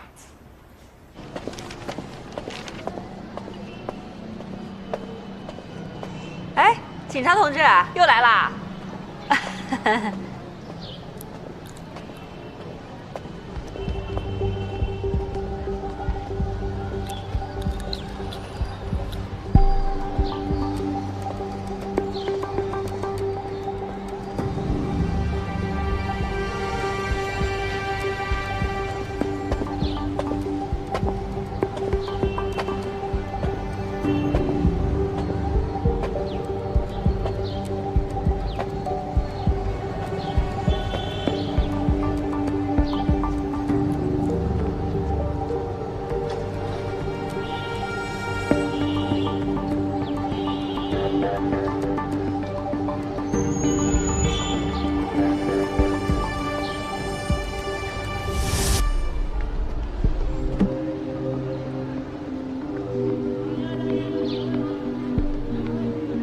如果安全套包装是故意留下来的话，那真凶从小区门口经过，大概率也是有意而为。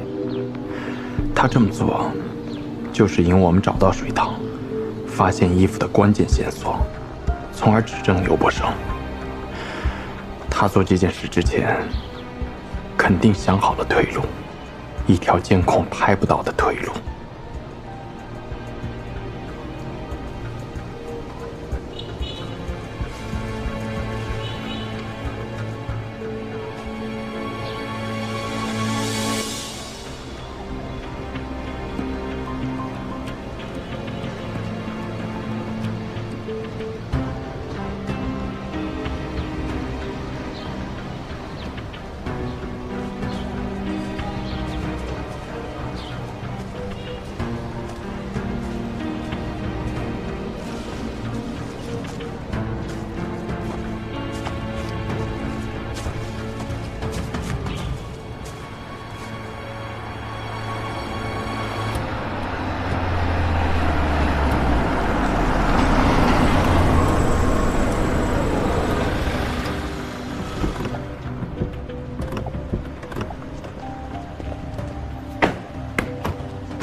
哎，都过来一下。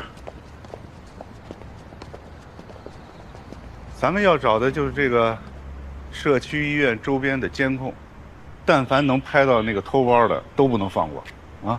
明白。6个月，几乎是公共区域所有监控视频保留时间的上限了。这个人不会卡着点来偷包和衣服吧？那也没准儿。这牛伯生啊，看着就挺变态的，说不定啊就是他自己干的。贼喊抓贼。该查还得查啊！是，走了走了，咱们散开来啊！是，那边。那边多找几个啊。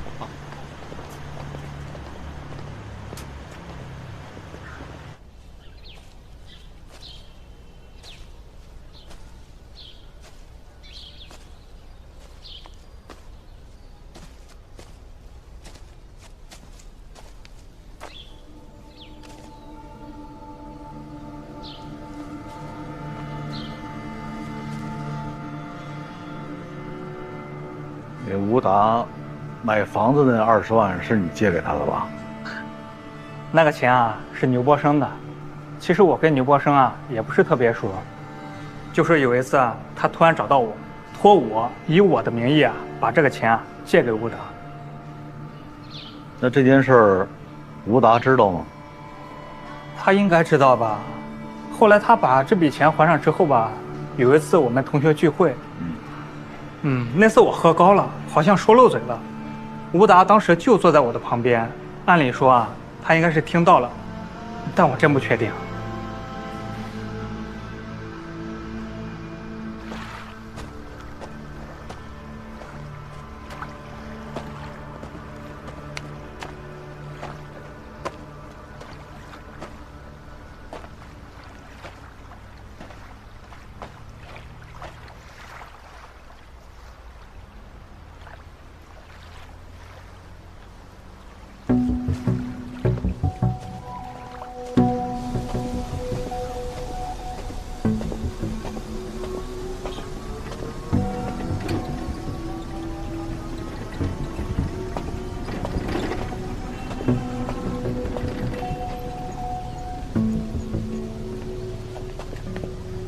嘿，老板，我想这个监控是你的吧？啊，对，是，怎么了？啊，我是这个公安局的，我想问问这个半年前的监控还有吗？啊，有。太好了，在哪儿呢？这边。啊。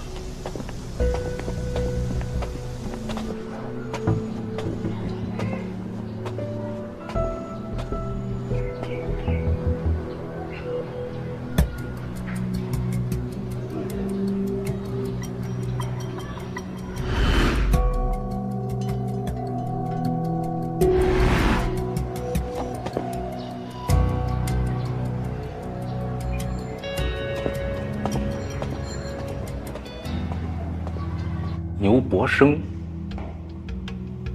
有印象。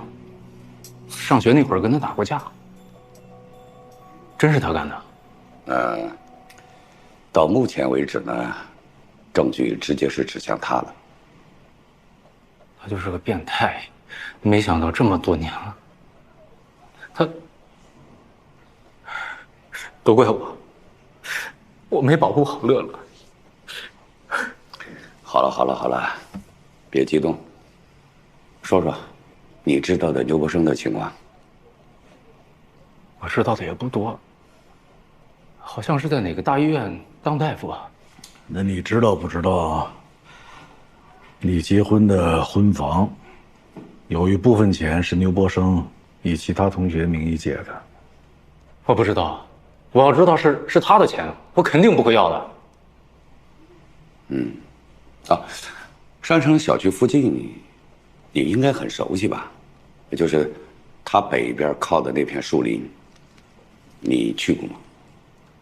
我当时买房子的时候应该去过，后来就没有了。东苑社区知道吧？哦，是那个城中村吗？去过吗？没离婚之前去那个菜市场买过菜。确定？那你知道不知道刘博生每周有一天在东苑社区医院坐诊？不知道。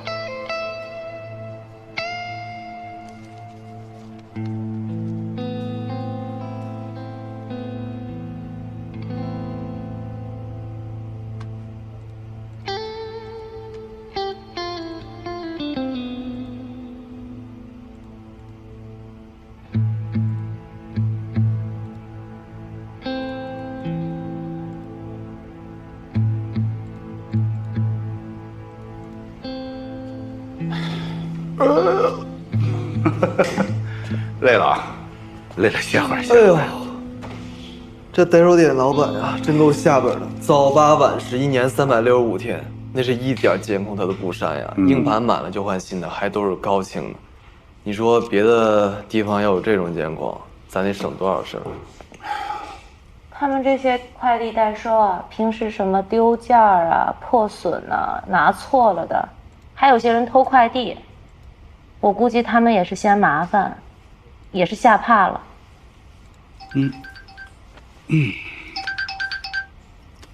哎，你在哪儿呢？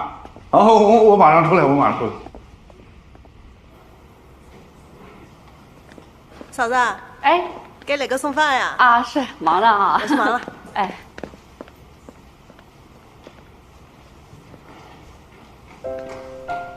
哎，你怎么来了？给你送宵夜呢，熬的粥。好嘞。估计你们今晚上又够呛。赶紧进去吃吧，我还得回去遛小宝贝儿。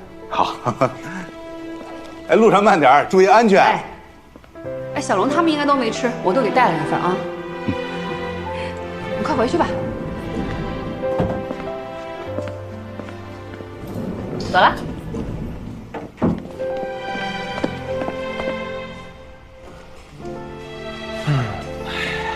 哟，哎呀，啥呀？来了，能量来了。哎呦，我看啥好吃的？可以2盒，一盒就好。1盒啊？那走。来。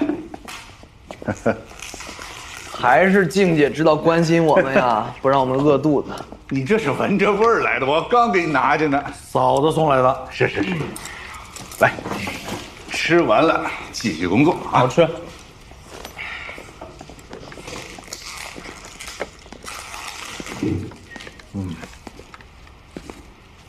你别光吃饭，你喝点水吧。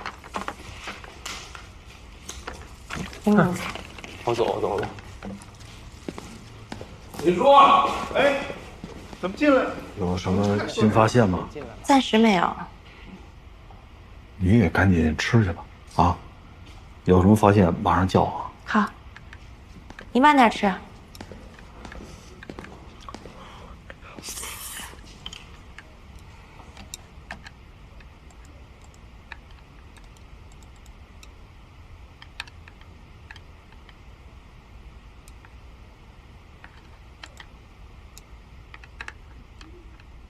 冷队，你过来，你看，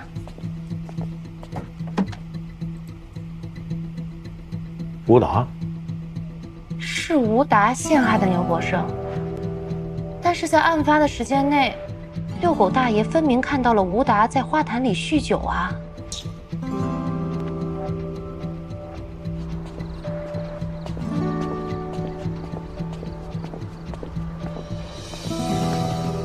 走。对，还是每天那条道儿。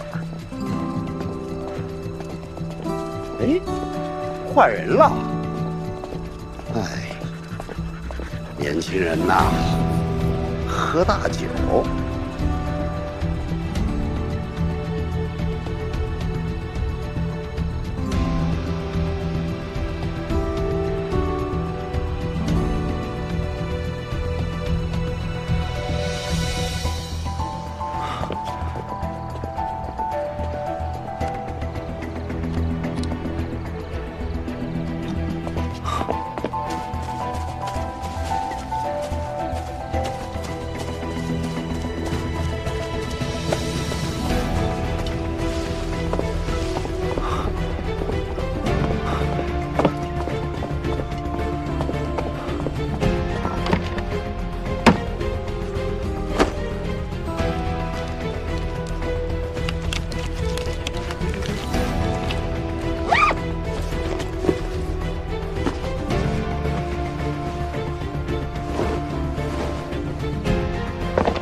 手上的伤怎么回事啊？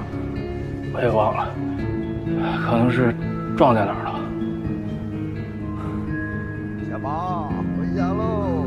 哈哈，哎呀，高兴了吧？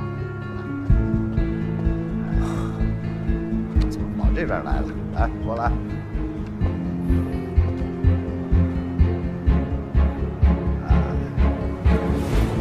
师傅。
南青，你现在可有点过了啊！别忘了啊，你现在有的一切都是我给你的，明白吗？现在知道后悔了？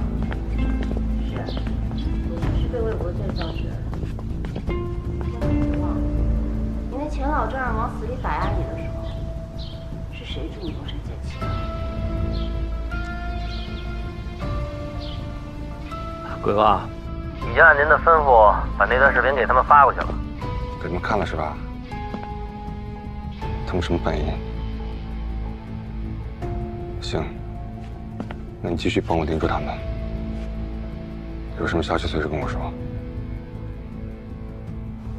好。这回湾南的关系也是我搞来的，你就算嫌倒吃飞醋，也等到生意做成了再说吧。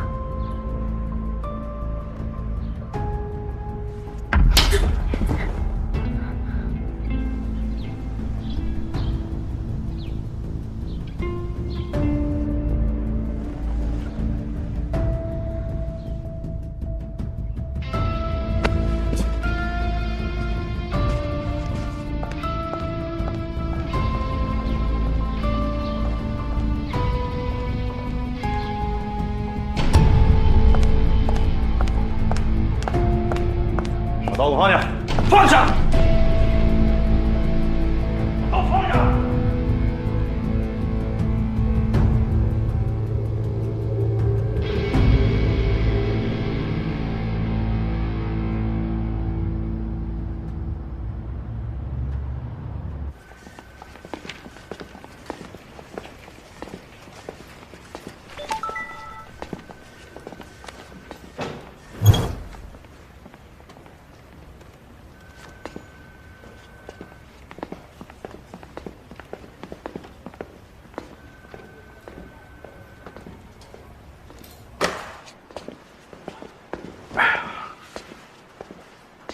师傅，哎，来，老焦啊，亲自和的馅儿包的小包子，啊，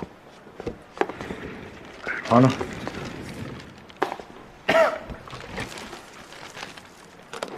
真热吃啊！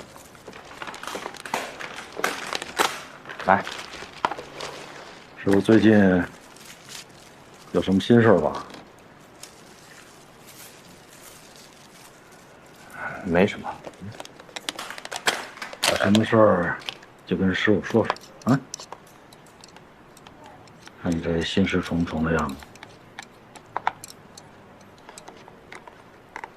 有没有？没什么，师傅。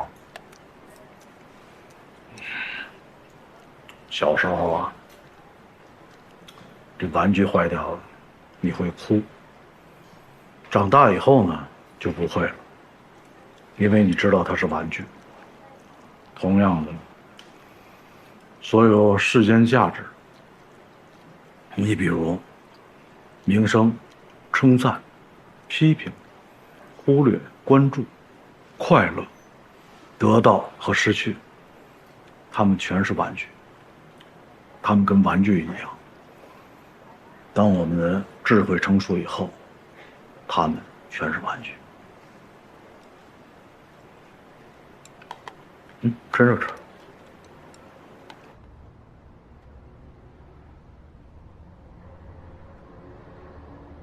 没错，我想杀王小乐已经很久了。从他想跟我离婚那一刻开始，我就已经开始筹划。你大学老师同学都说你当年可是完美男友，为什么会变成这样？有什么用呢？王小乐的父母从一开始就看不上我，我花费了多大的力气才让他们勉强同意。刚开始结婚的时候，我跟他的感情挺好的。那会儿刚参加工作，对未来充满了希望。可随着我的工作越来越差，一天不如一天，他就……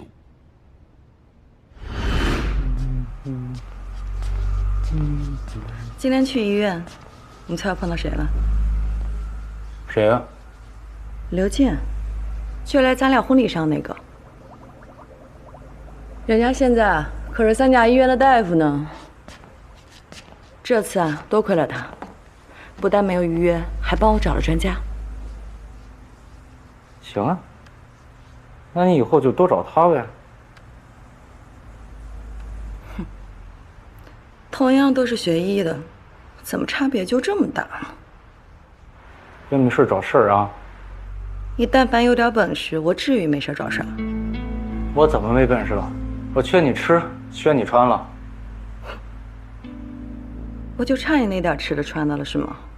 当初咱俩婚礼的时候，我就说要5星级。对，5星级酒店，最后给的3星级，能有点新鲜的吗？好，我就跟你说点新鲜的。结婚之前你是怎么说的？度过这些困难期就会让我享福享福呢？你天天除了给我画大饼以外，你还会什么呀？这房子不是我买的，我每个月工资给没给你？你还想让我怎么样？这房子就是个二手的，你挣的那几个子儿连几千块钱都没有，你在想什么呀？你连车都养不起。我天天除了坐地铁就是坐公交的，我多长时间没买过一件衣服了？你现在还有脸这么说？说来说去不就是我没本事？对，我不跟你吵啊。对，你就是没本事，你就是没本事，你不但没本事，还没编制、没地位、你什么都没有。我当时就下了你有完没完？有完没完？他挑剔我，我是没当上3甲医院的大夫，没钱没地位，可他呢？他不就是个卫校的行政编吗？他凭什么？他凭什么？警官，我不是吹牛啊，以我当年的成绩，重点大学的重点专业，我是可以随便挑的。如果我当年去了其他的专业，我肯定不是今天这个样子。我是为了王小乐才学的医，他不知道感恩就算了，他还越来越看不起我。你对王小乐家暴过吗？牛博生告诉你们的吧？你就不怕王小乐报警，或者告诉自己的亲人朋友吗？王小乐好面子，虚荣心强。像他这样的人，不会把这样的事情轻易告诉别人，尤其是他的父母、他的朋友。当然，我心里有数。我一般不会打他的脸，像这样比较明显的地方。我也会哄他。可能那会儿还没决定跟我离婚呢吧，挺好哄的。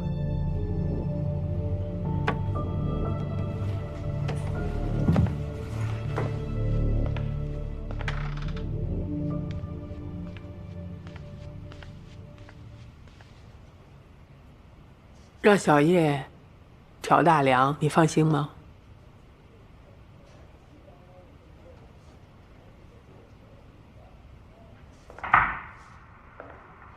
喝口水。谢谢。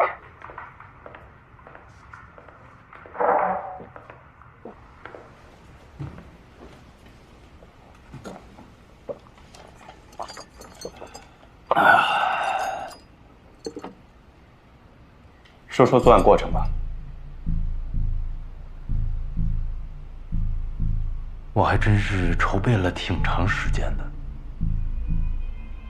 牛伯生的存在我早就知道，让他当替罪羊再合适不过了，所以我就开始调查他。他还真是个变态，生活也太规律了，再加上那点见不得人的癖好，离群索居，倒是也没花多少功夫。大概在6个月之前吧，我就在社区医院偷了他的换洗衣服，我就等着，等一个合适的时间下手。案发当天，是你主动联系的王小乐吗？为了造成跟他藕断丝连的迹象，我时不时的会联系他，有时候也会主动找上门。我知道，他跟那个叫黄冲的，已经想结婚了。他现在巴不得甩得我越远越好。但我不想让他如意，会时不时联系他。你别这样，咱俩都离婚那么久了。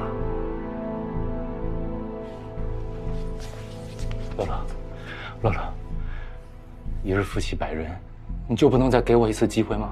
咱俩早都没机会了。行了，你赶紧回去吧，我明天还得上班呢，以后就别再来了。走的时候记得把钥匙给留下。不，乐乐，就今晚，就一次，求你了，乐乐。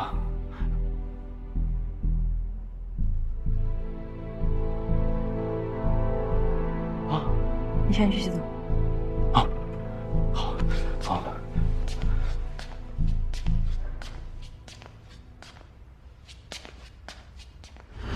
事成之后我就离开了，再之后的事情，跟你们推测的差不多。能在这么短时间内完成杀人嫁祸，你体力还是挺不错的哈。我是悄悄锻炼了很长时间，就是为了这一天。我以前都不喝酒。我在小区北门，那都是演的，我自己都觉得挺假的。但是他们看见了，信了，也记住我了。但是事成之后呢，我就不能演了，尤其是面对你们警察。我没想到这样一个小伤口会被你察觉到。你疏忽的还不止这一个，我们还找到了你偷牛伯生衣服的视频。为什么要把尸体摆成那样？当然是为了羞辱他。他不是看不起我吗？我就让他睁大眼睛好好看看，看看我的杰作。要不是时间不够了，我都想把他的脑袋割下来。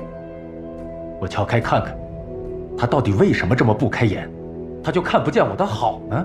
你在王小乐身上切了17刀，这17刀也是为了让我们坐实牛伯生吗？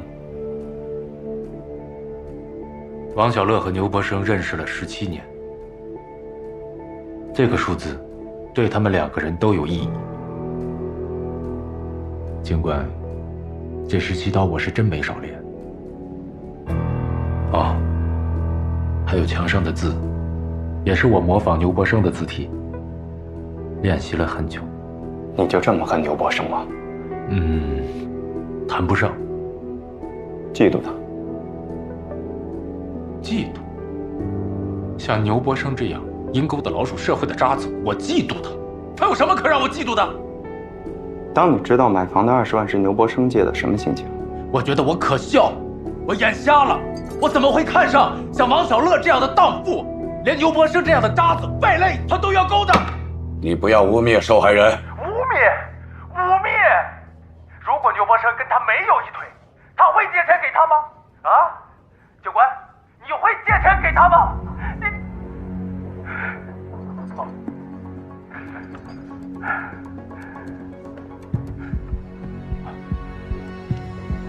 警官，我也有个问题想问你们：你们到底是怎么怀疑到我的？你为了引我们找到这棵树，找到牛伯生，故意选择这种免费发放的计生用品。但你不知道，牛伯生从来都只用一种海淘品牌，而且他还有把外包装当做纪念品的习惯。从偷窥王小乐开始，从未间断。即便你没有自作聪明地放置这些包装，我们也还是一样会调查到牛伯生。法网恢恢，疏而不漏，聪明反被聪明误。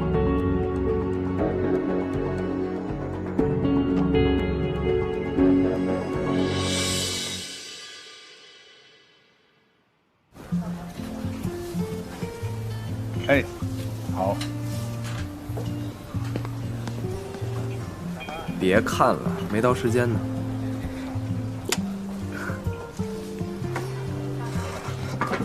轩哥，我们先走了啊！吃完了，先走了啊！拜拜。才吃啊？走了，拜拜。慢走啊。嗯。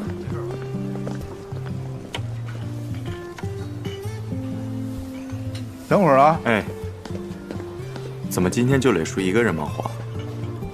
静姐带着她那个小宝贝儿去那个宠物俱乐部去了。不过这2年静姐的气色是好多了。那可不，磊叔为了让静姐不那么难受，整天都乐呵呵的，快成习惯了都。来了，今天的特价菜——水果咕老肉，尝尝。这什么颜色啊？磊叔，这个咕老肉里不应该是菠萝吗？你这怎么是火龙果，还是红心儿的？肯定是火龙果促销买多了呗，没地儿用了。看破不说破，你这个破孩子，你尝尝。磊叔，尝尝。哎，这怎么样？还可以。你们说这个吴达跟牛伯生，这2个人谁更不正常一点啊？这王小乐可真惨，被这2个奇葩给缠上了。真爱可以背的。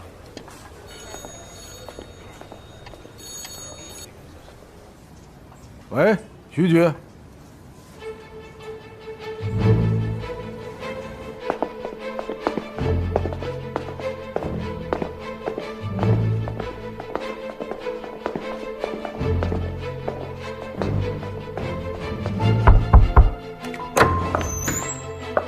徐局，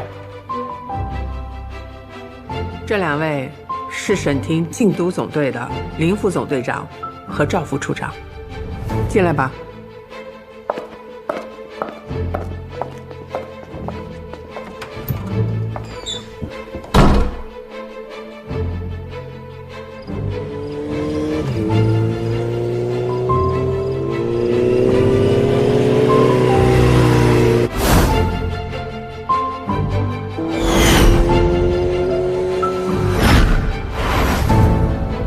这2位是省厅禁毒总队的林副总队长和赵副处长。这个女人是火哥的情妇。你在做什么？我现在做点小买卖。以前的陈雨墨不在了，我们重新认识一下吧。我现在叫丹青。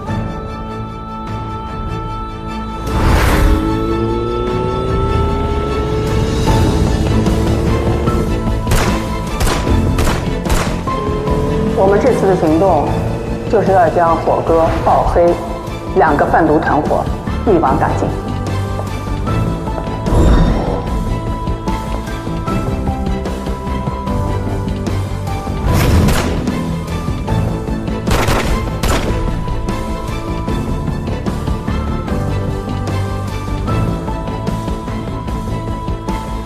这2伙人相互信任，目前看来只是时间问题。这是组织交给你的任务，一定要注意安全，可以特事特办。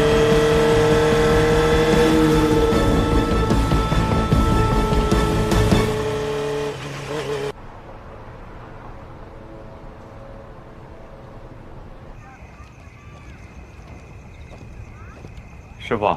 哎，睡不着啊。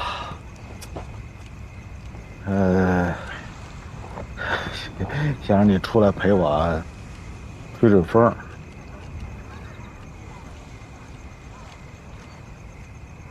来，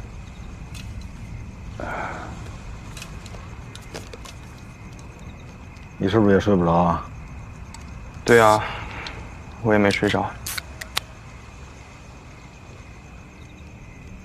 那个事儿想明白了吗？知道怎么做吗？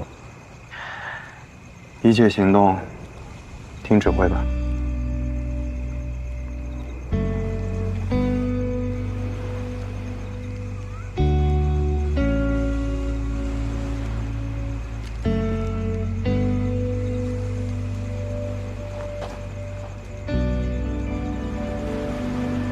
有师傅您在啊，肯定没问题。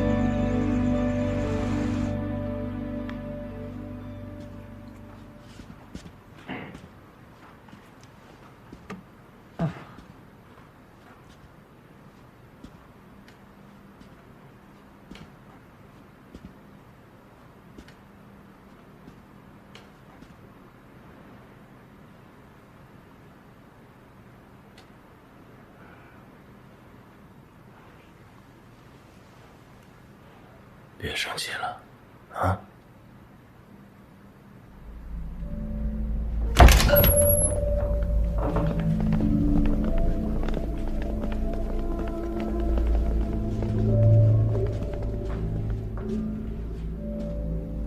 我来介绍一下，这是我们老板王勇，道上人称鬼头乐，又叫阿鬼。早年是看场的马仔。那会儿鲍老板与贺老六争地盘，你替鲍老板挨过一枪，枪眼就在你左边倒数的第2根肋骨上。也正是因为那一枪，你取得了鲍老板的信任，成为了他的亲信。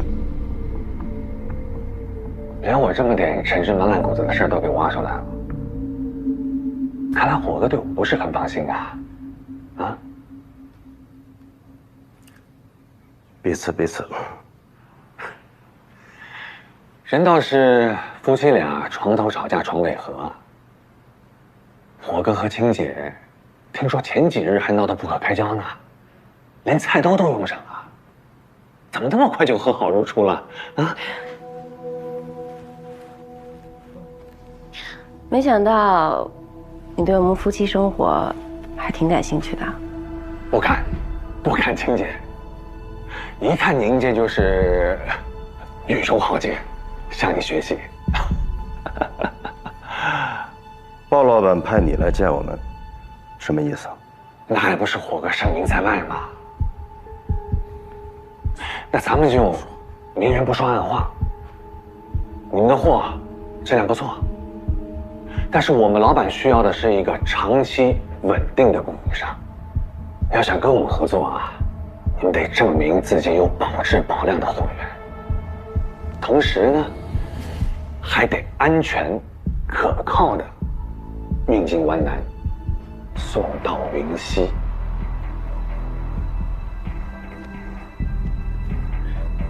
从边境到湾南，本来查的就很严，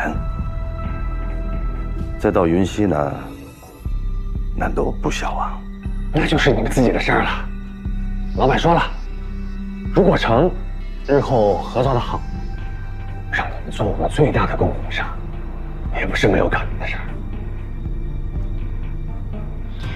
你说话能算话吗？那当然了。行，回去转告你们鲍老板，我能搞定，只不过需要点时间。什么意思？到时候你就知道。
吧，给我，小心啊！谢谢。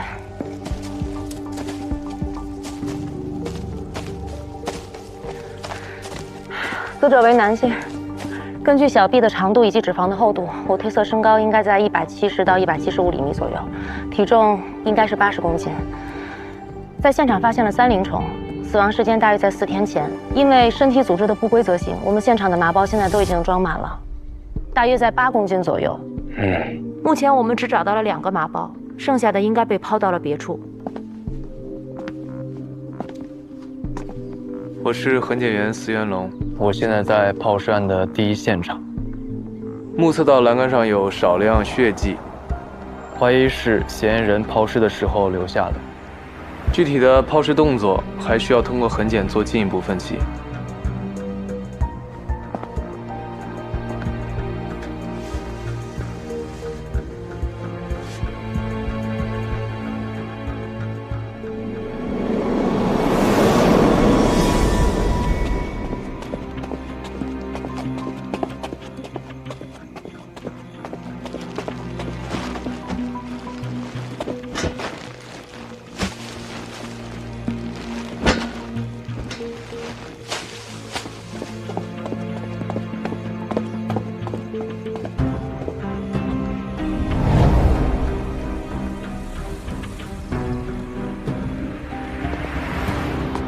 我推测，嫌疑人应该是走到这个位置，将装有尸块的袋子放到栏杆上，然后用双手推了出去。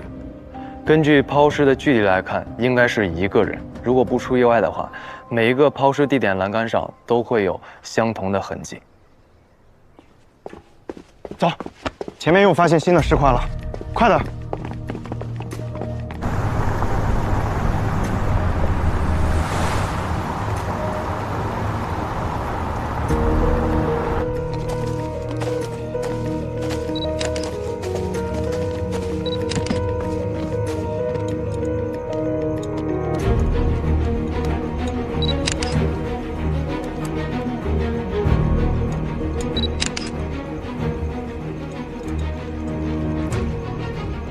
这间隔5公里啊，发现2个麻包，这已经是第6个。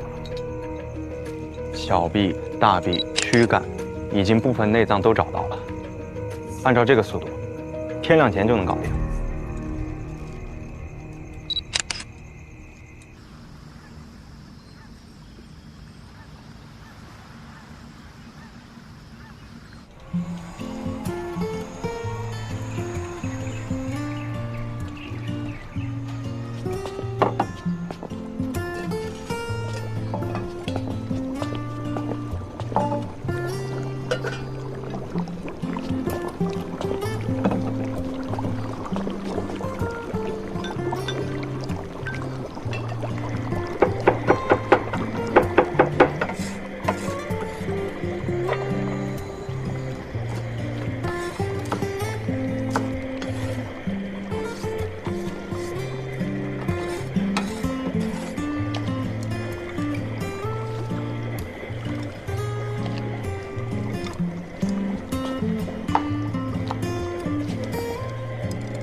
小银汤，还一碗，我等下去拿。好，来姐，你的这碗没葱。哇，你还记得我不吃葱啊？谢谢。你吃，我等会儿。来，别客气，别客气，我是老板，你们吃吧。来，我就不跟你们让了。好吧。哎，你们觉不觉得小尖尖这2天特别主动，应该是心情不错。这不天天都这样吗？哎，不，那个小龙。你那个小女朋友不是开饭店的吗？你让她借我一个厨师救急。朋友，注意措辞啊！再说人家的厨师你请不起，特别贵。有多贵啊？你请不起。说正事儿啊，从那个尸块的数量来看，嫌疑人必然是将尸块全部放在某种交通工具内，沿着高速公路有规律的抛洒。可以排除装载能力弱的摩托车、电瓶车，结合路段农用3轮不让上高速也可以排除。我怀疑啊，嫌疑人应该是驾驶的是汽车。再结合抛尸距离和这个栏杆上的擦痕，嫌疑人应该不是在行驶的过程中将尸块抛入车外，而是停下来抛尸，而且抛尸地点距离公路都不到2米。我推测嫌疑人可能只有1个人，而且没有帮手。还有啊，他家大概率应该是种地的，一共发现了11个麻袋。这个年头还能用麻袋，而且一次能拿出这么多的，大概率就是农村种地的。暂时也不能排除生产商和批发商。老姜，那个收费站那个监控调了吗？啊，跟交警队打过招呼了，相信上午就有信儿。你说那麻袋也就能装20斤的物品，装谷物吧少了点儿。走啊，你呀一会儿吃完馄饨啊，回去再查一下，那些麻袋啊都是旧的，一定把麻袋翻过来仔细找找，看看之前装过什么。我今天尽快确认。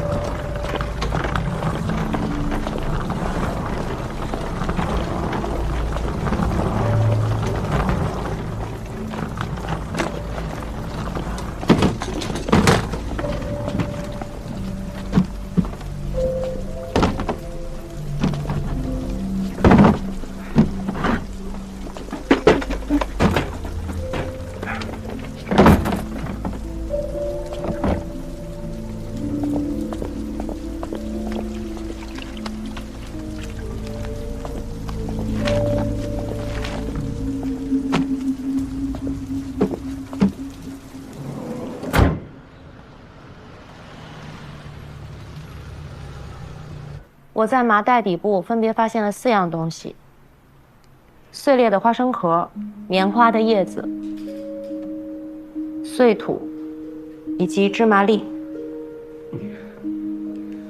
这些麻袋没有反复使用过的痕迹。假设犯罪嫌疑人家同时拥有这3种农作物，如果是农村种地的，那咱们省同时种植这3种作物的地方本来就不多，云溪市的周边只有洞山区有一些。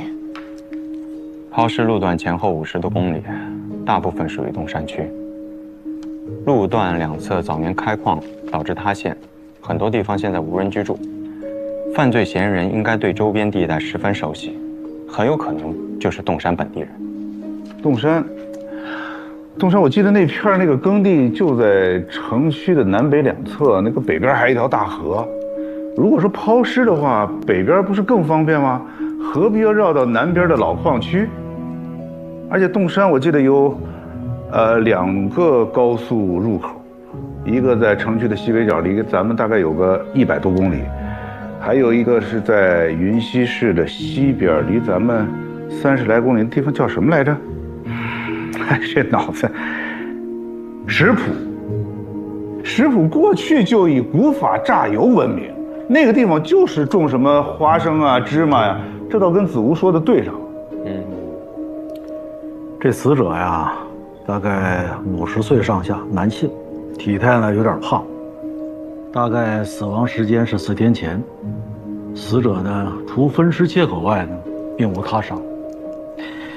死因呢，现在还不清楚，头部呢还没有找到。他这个左手臂啊，有一胎记，这是需要重点排查的。这分尸啊，要不就是为了处理尸体方便，要不就是为了遮掩身份，要不就是2者都有。嫌疑人具体分尸原因现在还说不清楚，但是尸体的头部没有找到，大概率是被嫌疑人藏匿了，怕通过死者面容能找到他，推测是熟人作案。还有，我看尸块的切口特别平整，要是用手锯的话，因体力原因会出现停顿，因此这个嫌疑人应该是用了比较专业的电动工具。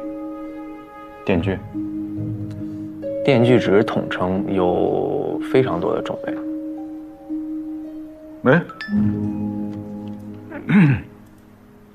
交警队来信了，他说一会儿就把这1周内的高速监控给咱们发过来。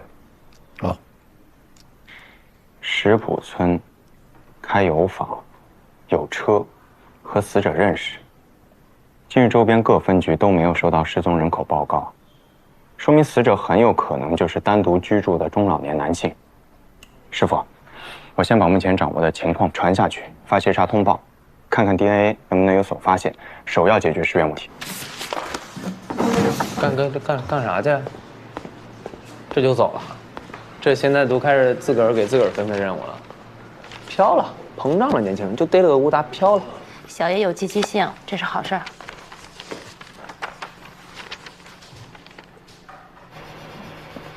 不行，这么干太危险了。要不再想想？再怎么说，他也是警察，要是弄不好，咱们都得被料理。汪黑还是没有打消疑虑，不给他推个强心针，这次的合作8成要黄。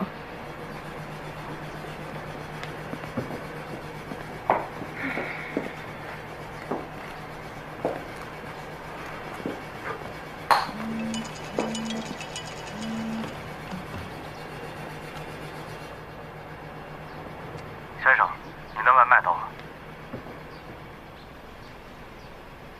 您点的奶茶到了。我去拿。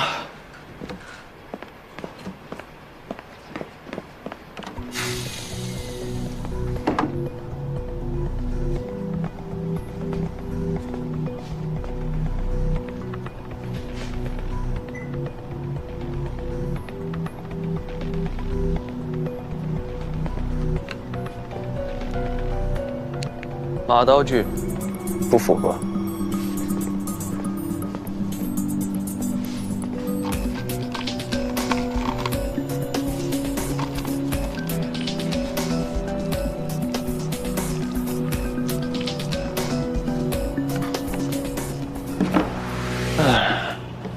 行，个人学里个性化的定义是什么？偶然发生的2件事情，绝不可能以完全同样的方式发生；2件东西绝不可能以完全同样的方式构造；2件东西绝不可能以完全同样的方式磨损；2件东西绝不可能以完全同样的方式破坏。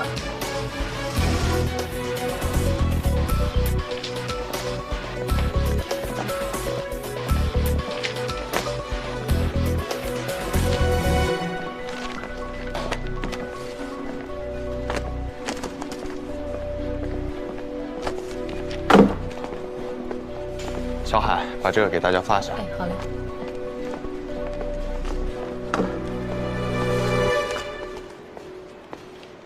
师傅，辖区派出所反馈，石铺村的户籍居民中有个叫陈大宁的，各方面都比较符合死者特征，正在联系他的家属，看看 DNA 是否能比对上。尸体的头颅找到了吗？暂时还没有。我先去忙了。哎，叶家，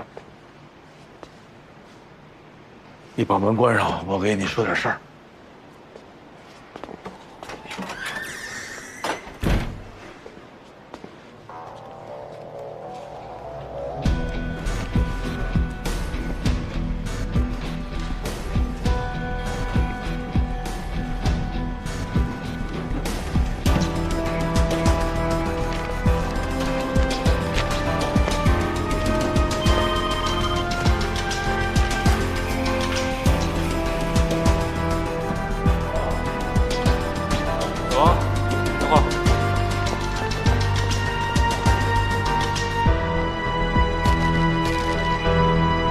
小尖尖，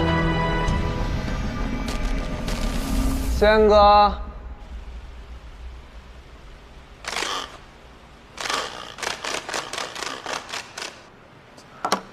你怎么不理我呀？天天的，小尖尖呀，小尖尖呀。这都没反应。咋的了？说，有什么心事儿？我能有什么心事儿？你没心事儿，那怎么跟前2天不一样了？前2天挺开心的呀，这2天又回去，是不是你师傅骂你了？没有。哦，那就是谈恋爱了。没有。啊，这也没有，那就是，你是不是被那个白月光把魂给勾走了呀？心不在焉的。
先红，哟，哎呀，这有什么事儿？没什么事儿。上次打赌的事儿还记得吗？当然了，你要我做什么？先说啊，别太过分。哎，不能，其实就是无名餐馆嘛，老组织那个义工活动，想让你一块儿参加，有没有兴趣？就这事儿？啊？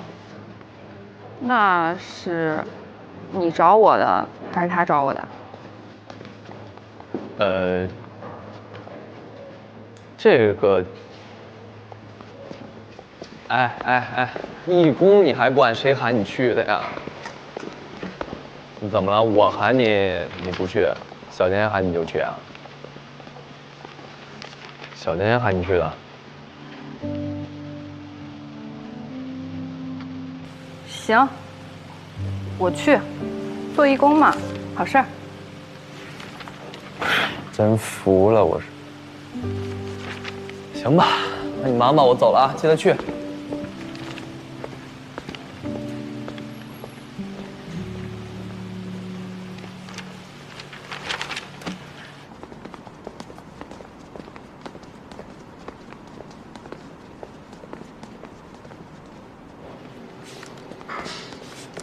陈志，哎，找你问点事儿。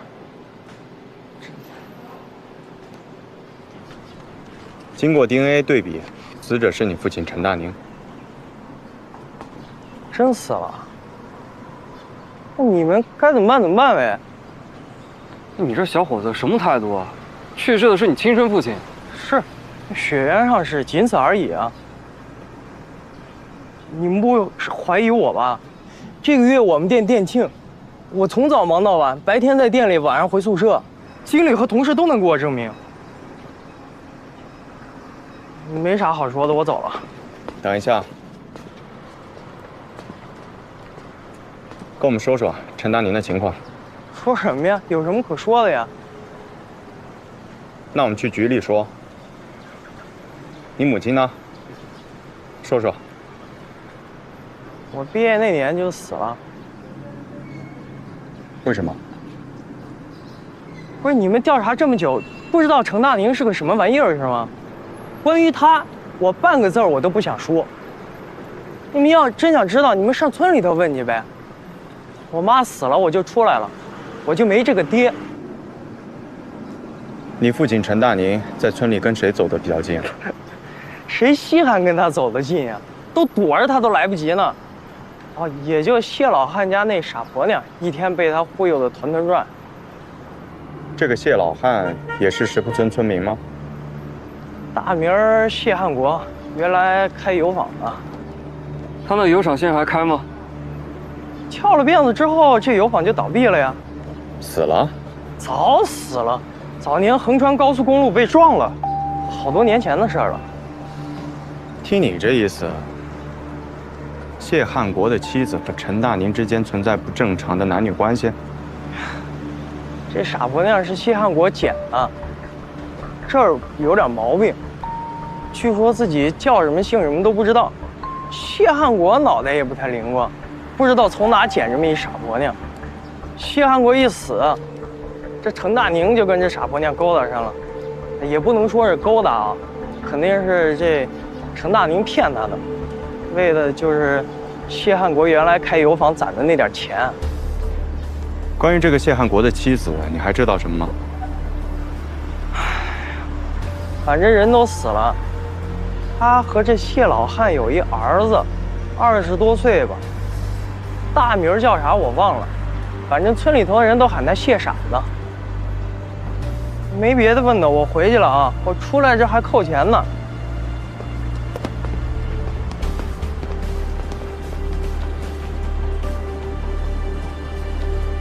谢文乐，石埠村村民，24岁，父母都相继去世。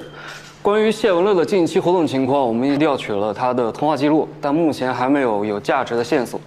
咱们的同事啊，去石埠村去调查了一下，这个谢文乐从小性情孤僻，常年独来独往，好像没有人跟他特别亲近。这谢文乐名下有车吗？没有，也没有驾照信息。那这个死者陈大宁，石埠村那边怎么说呀？这个陈大宁啊，在他们那一带是远近闻名的酒鬼、赌棍，常年好吃懒做。之前啊，全靠他妻子种地养活。他妻子呢，在得知陈大宁和谢文乐的母亲好上之后，一气之下喝农药自杀了。这个陈大宁啊，在谢汉国去世不久，就和谢文乐的母亲同居了。据说啊，是为了想要谢汉国留下的钱。那这个陈大宁和谢文乐的关系怎么样啊？暂时没有太多这方面线索。本队我们会把这些情况都核实清楚的，包括谢文乐跟陈大宁的关系、谢文乐生母的情况，以及这个谢汉国他的财产情况。目前这个技术科的同事还在筛查抛尸路上的可疑车辆，但暂时还没有结果。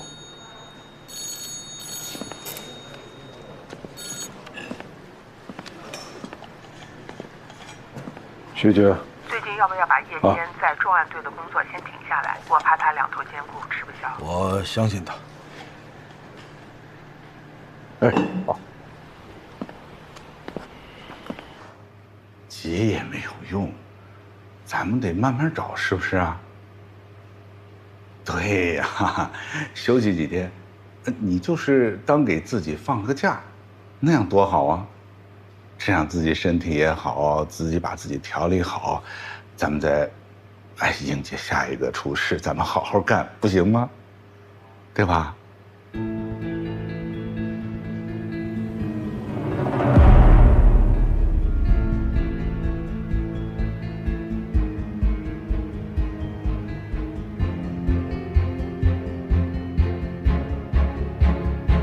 找到了！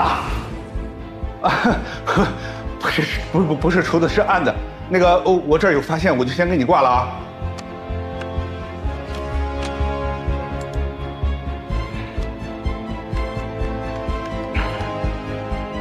冷队，找到嫌疑车辆了。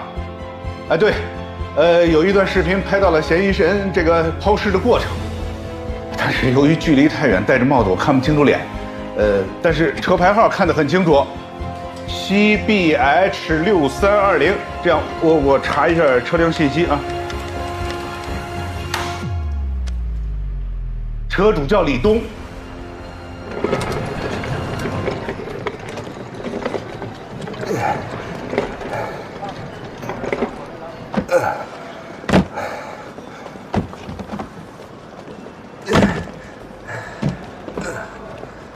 车主在吗？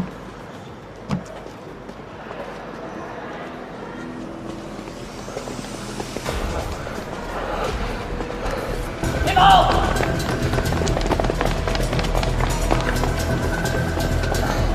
站住！站住！这个抢开！不好意思。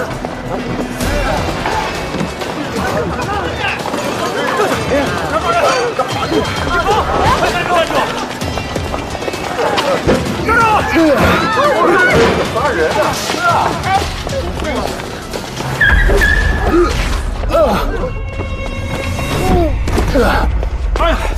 啊！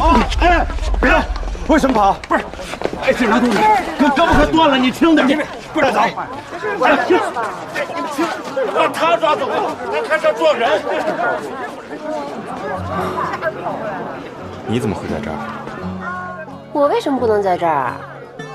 我这也算是见义勇为吧。你非但不感谢我，还质问我，没劲。我不是这意思。走啊，出去坐坐。我还在执行公务，下次吧。谢了。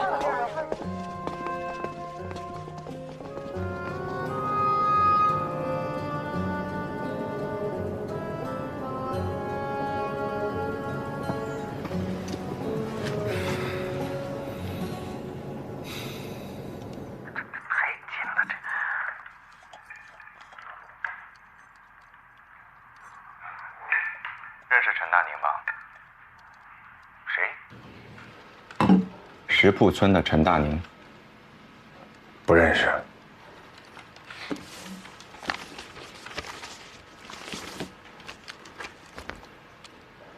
这车是你的吧？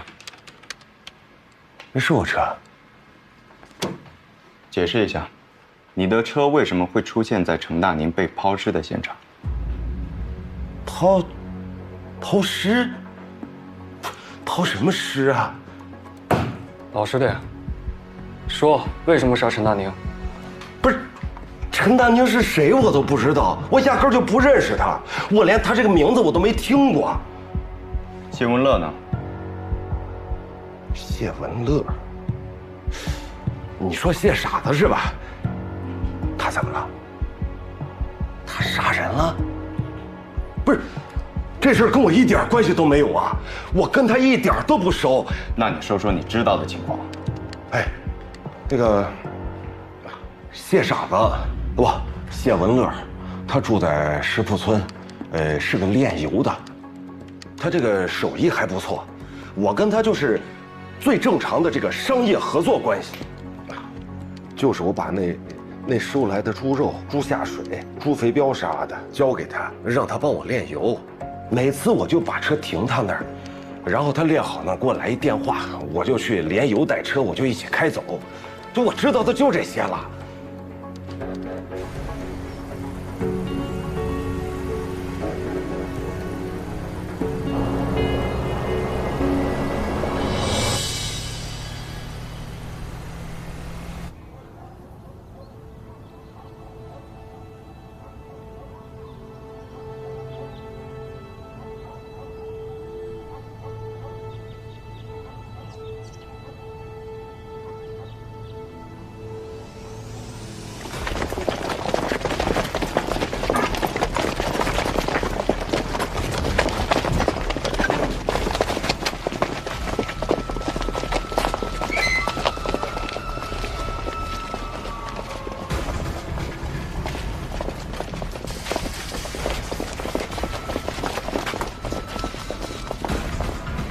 他们家有个后院，他炼油啥的全部都在那后院里头。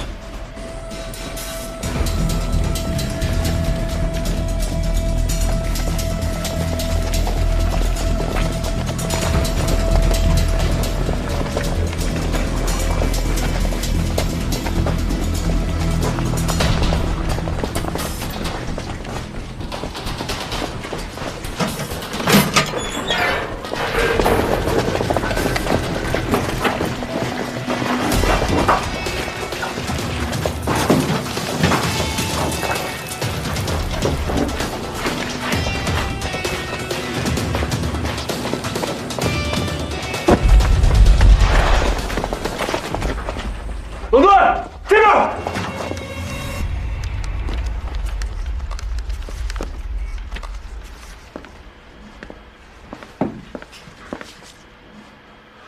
这个袋子我见过，这应该是他爸开油坊那会儿就在了，给他留下的。哦，这是个锯，这我没见过，这不是我真没见过这个东西，我压根儿不知道他是怎么去弄那些猪肉、猪下水什么的，就他那后院我都没进去过。你们不知道啊，那个味太难闻了，那个味儿啊。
不是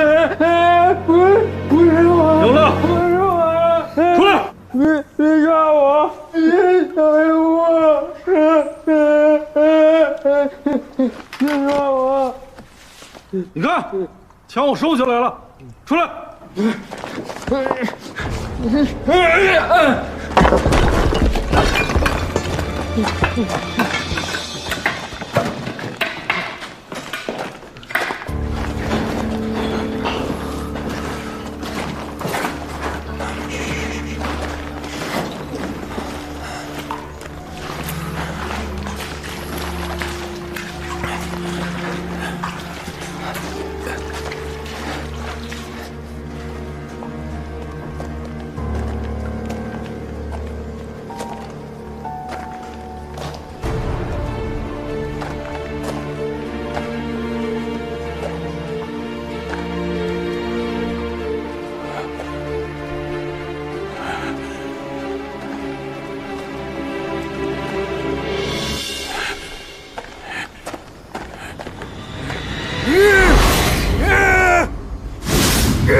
冷队，冷队，冷队！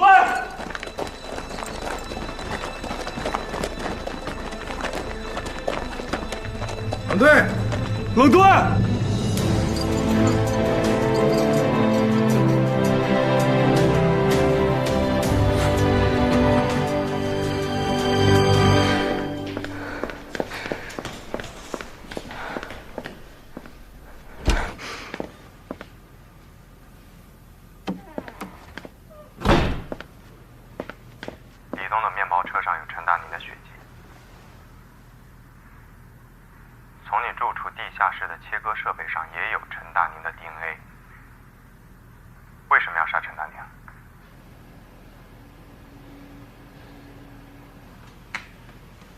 你和他什么关系？为什么要杀他？为什么要分尸抛尸？陈大宁的头在哪里？问你话呢，谢文乐，说话。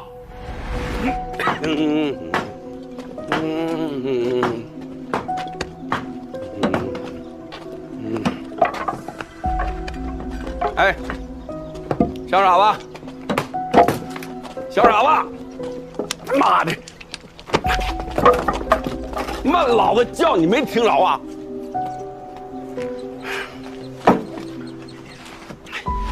不管咋说，我也是你后爹吧？你叫个人他妈都不会，你呀，跟这傻妈一样，臭傻子！给我点钱。没钱。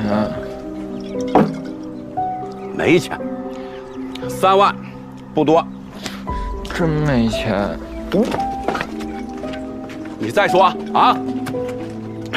你们干的缺德事我不知道啊！啊，没钱，你他妈蒙谁呢你啊！你滚！过来，外边那车是咋回事？啊，怎么回事？谁的？我朋友的。朋友的？哎，就你这傻样，还他妈有朋友？你有朋友啊？是那个小个子的吧？他在你这块儿进进出出多少回了？你当我没看着啊？你们他妈的整那死猪烂肉啊，提炼卖油，没少赚钱吧？我告诉你，小傻子，你们这是什么？这是在犯法，知道吗？犯法！妈的，警察知道啊，就给你关小黑屋去，记得吧？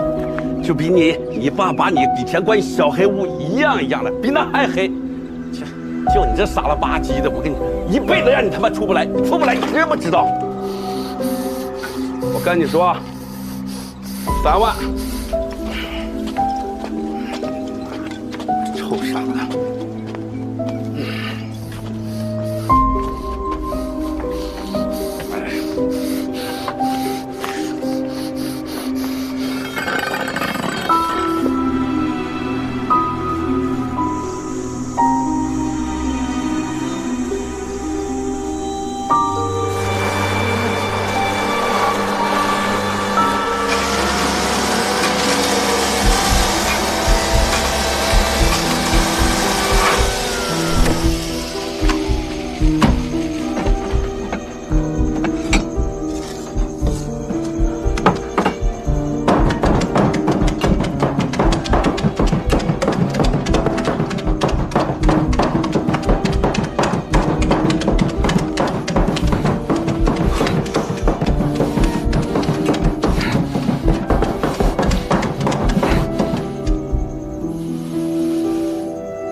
那个小矮个子，他坑你的，你知道吧？你帮他提炼那些油，卖到城里去，能赚多少钱？你知道吗？哼，他就欺负你这傻子呢。以后啊，咱们爷俩合作，那肥水还不流外人田呢。这样，回头再说。你呀，赶紧把那3万块钱给我，那债主还催着呢。没钱。妈的，没钱！你他妈就会说这么一句话是吧？你别逼老子翻脸啊！没钱，真没钱。你真不给啊？行，你臭傻子，你翅膀硬了是吧？好，你等着，明天老子就到派出所去报案。我他妈就还不信治不了你了。我跟你妈那可是合法夫妻啊，是领了证的。就这房子、这院子，你妈呀，那可都是给了我了。我呀是看你可怜，好心好意收养你。你别不是识抬举啊！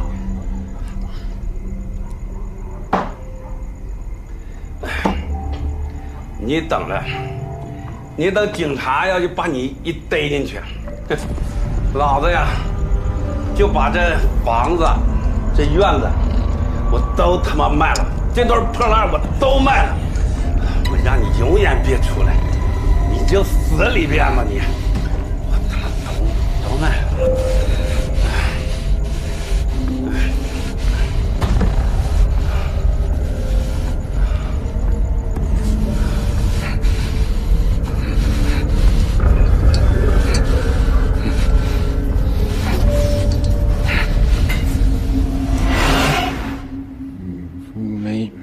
没钱，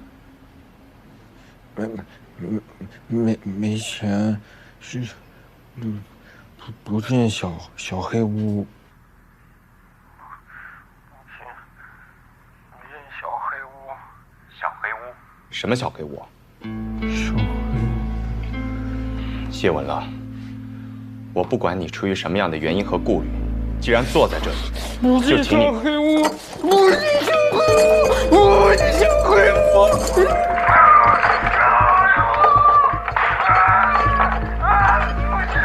不进小黑屋，小黑屋！送我精神鉴定，胳膊应该没事。你们说，有没有可能是装的？蒙咱不难，你蒙专业的精神科大夫不容易吧？如果他的父母都是某种程度上的精神病患者，遗传也是有可能的。要是真的，那他父母的婚姻不合法呀。他父亲捡一个所谓的傻女人来结婚生子，本来就是违法。要我说，这受害人也不是什么好玩意儿，要不然他儿子能不认他吗？哎呀，这傻孩子也挺可怜的，但怎么说杀人也是违法呀。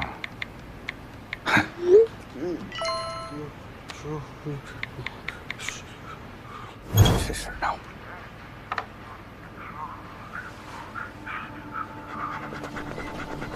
怎么也没想到会发生这样的事。建国死了，哎呦，什么动静都没听到。真没听到，当时我没听到。对，就在那边。要不我能不报警吗？我真是没听到，我干活呢。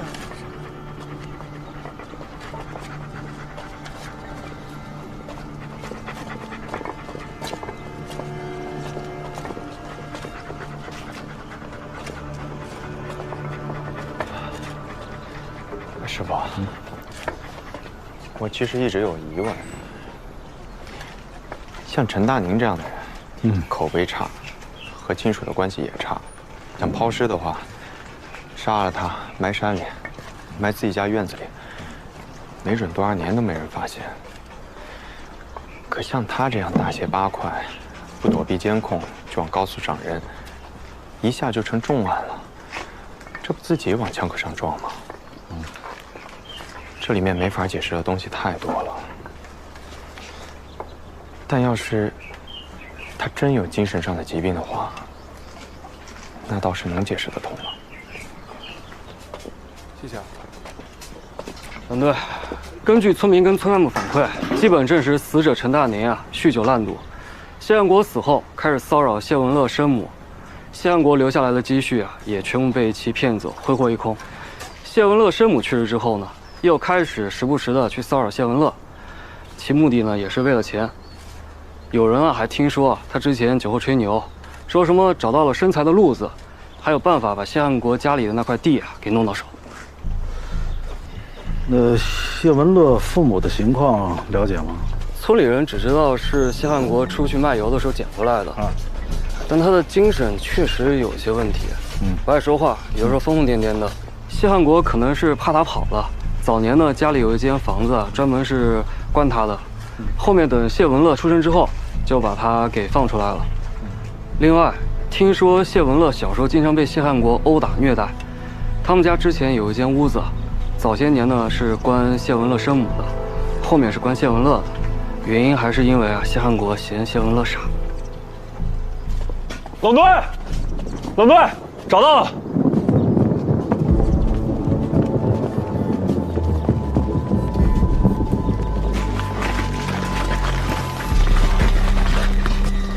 就这屋吗？是，狗都闻见了，肯定有人体组织。这就是谢文乐说的那个小别屋。对，保安现场，等技术科的人来。是。走。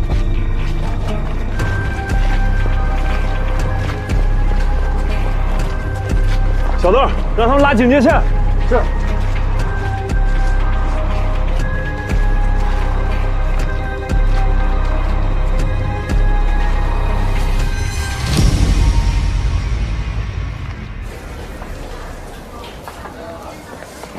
大家好，慢走啊！谢谢啊，拜拜。走了啊。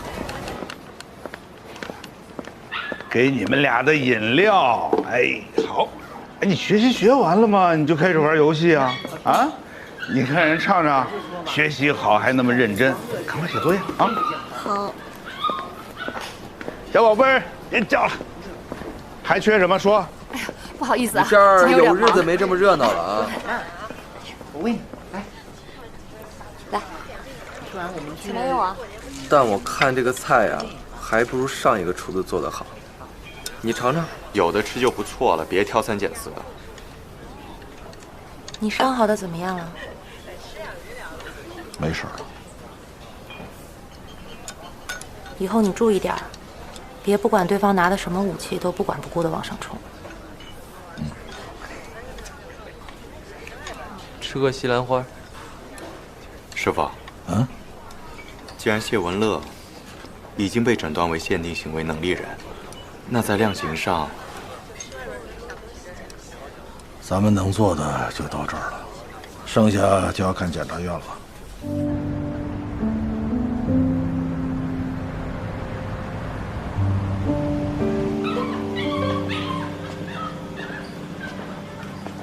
喂，儿子睡了吗？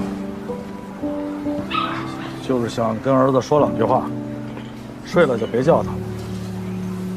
这次来也没好好陪他。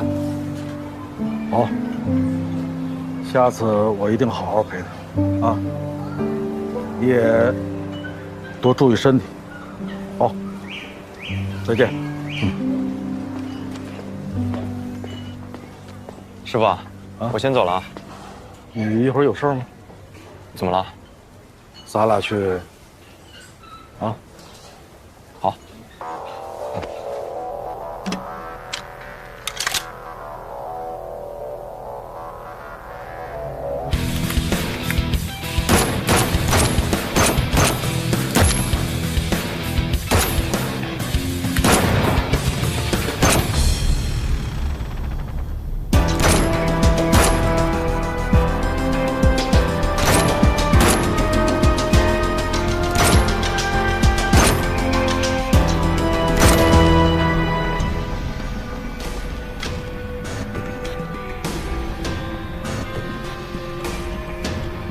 枪是我们警察与罪恶搏斗的武器，也是危机时刻我们生命的最后保障。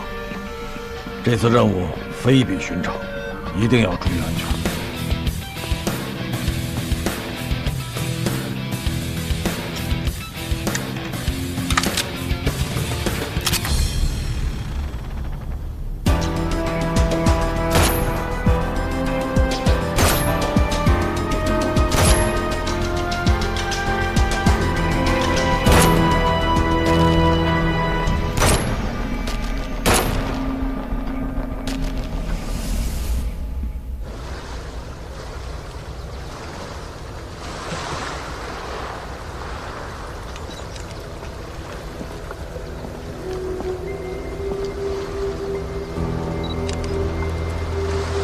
怎么自己啊？你师傅呢？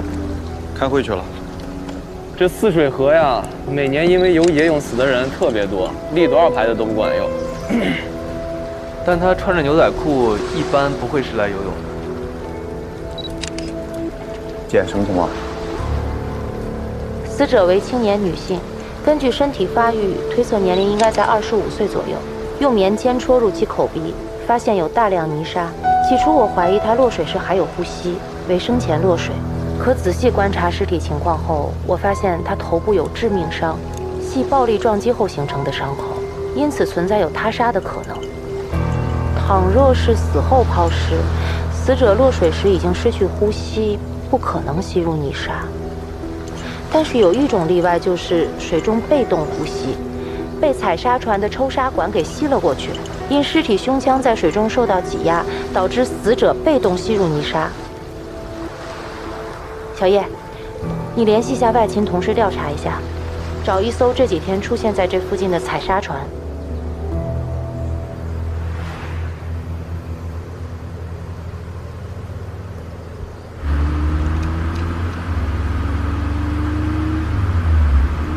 泗水河早就不让采砂了，还有采砂船？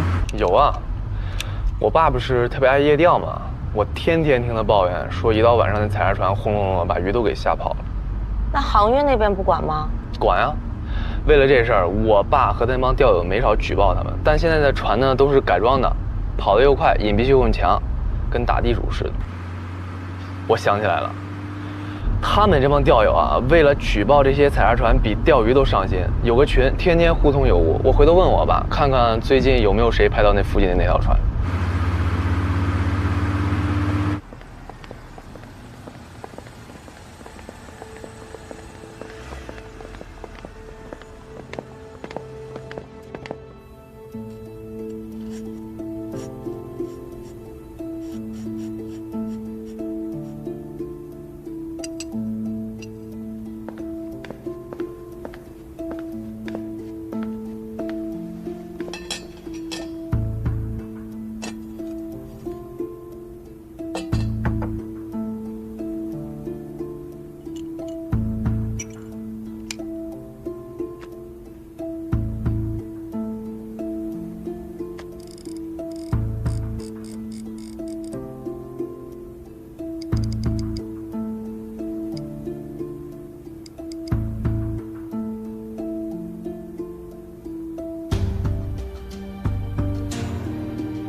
哎，叔叔那边有消息了？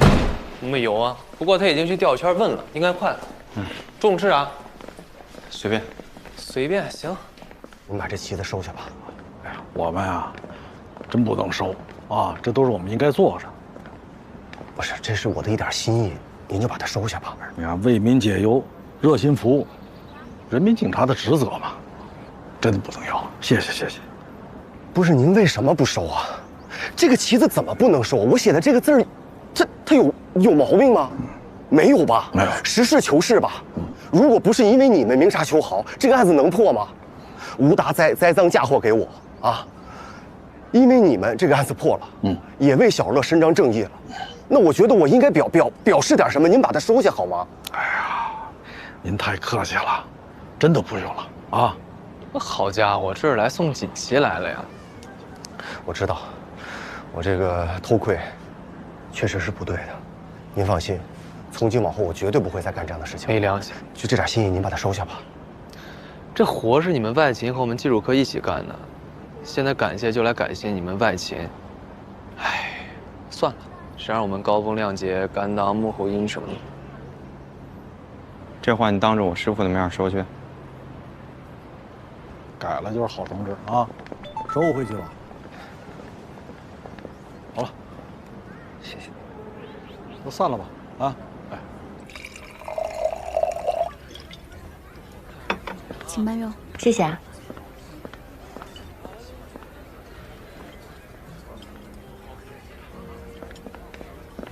这边请。谢谢啊。不客气。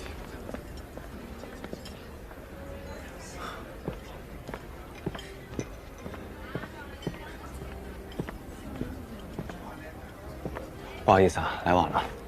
没事儿，我也刚来。怎么突然想起来约我吃饭？想见见你。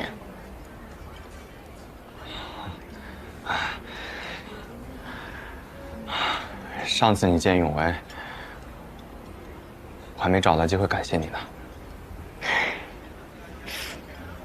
你还记得你以前跟我说过什么吗？说过什么？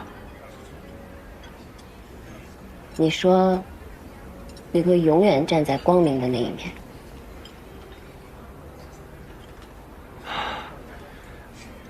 你还记得这句话呢？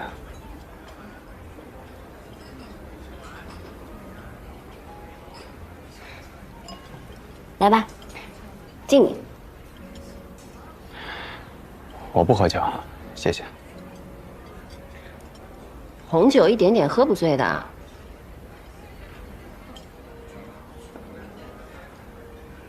为我们美好的重逢。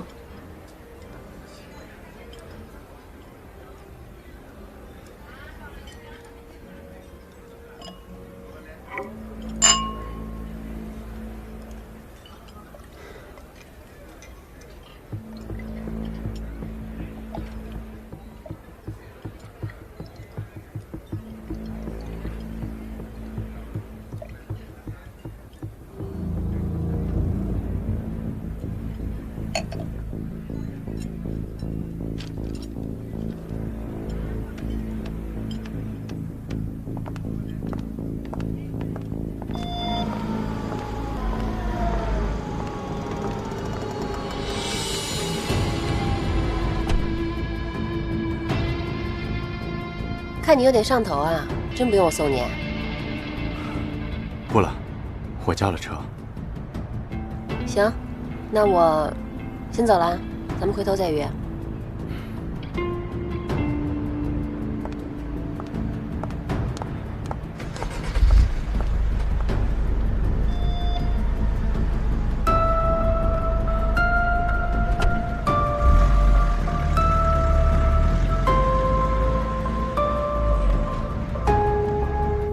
他这身体吃得消吗？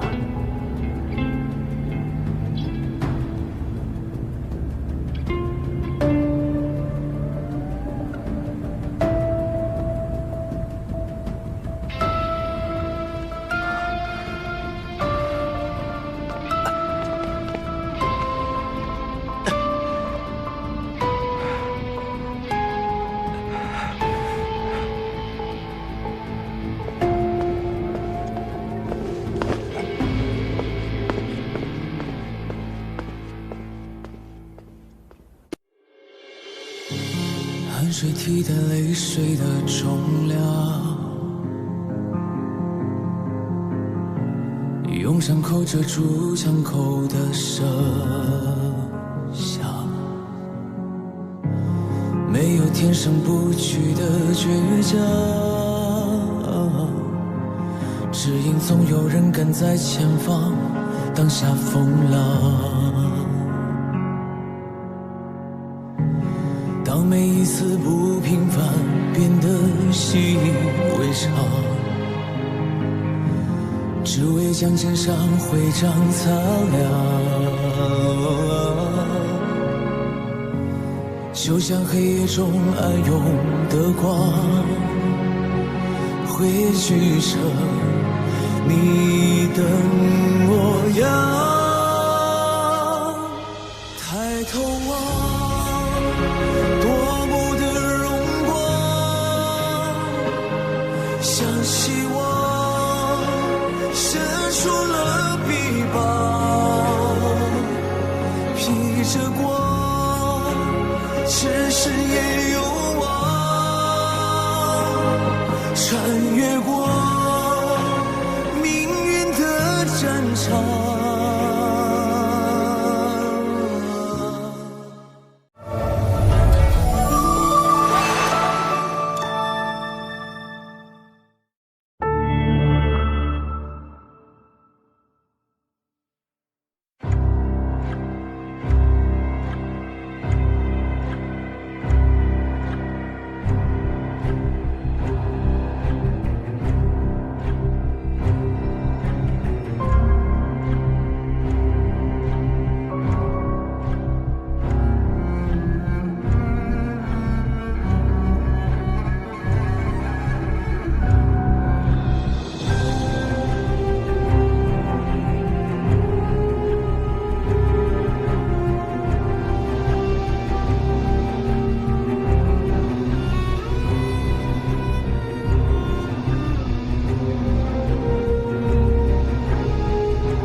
我抽取了死者的脑脊液以及玻璃体液，测量样本中的钾离子含量，确定死亡时间为1周前。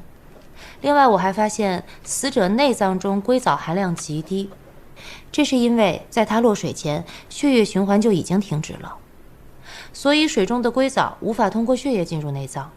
这点刚好证明了被动呼吸的推测，为死后抛尸入水。本案可定性为他杀。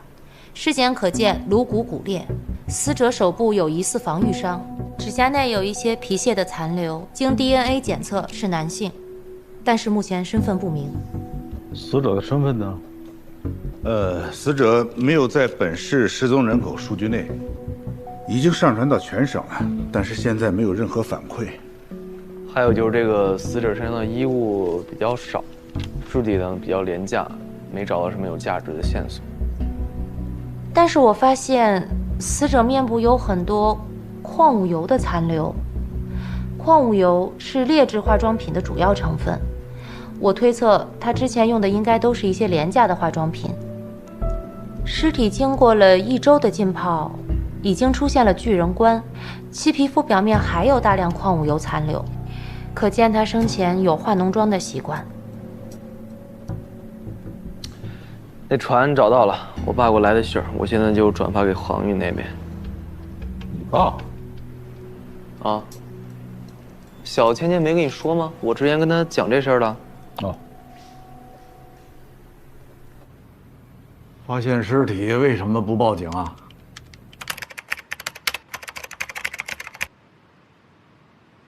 现在不是不让搞沙子了吗？而且也怕摊上事儿。怕摊事儿？又重新把人扔在河里，你这事儿还小吗？就这回没杀鸡，结果就出事儿了。哎，废话，哪儿发现的尸体？刚过泗水2桥，往东2、3公里吧。嗨，遇上这种河漂，很晦气的，而且抽插管好像有点坏了，我们就没敢再干，掉头就回去了。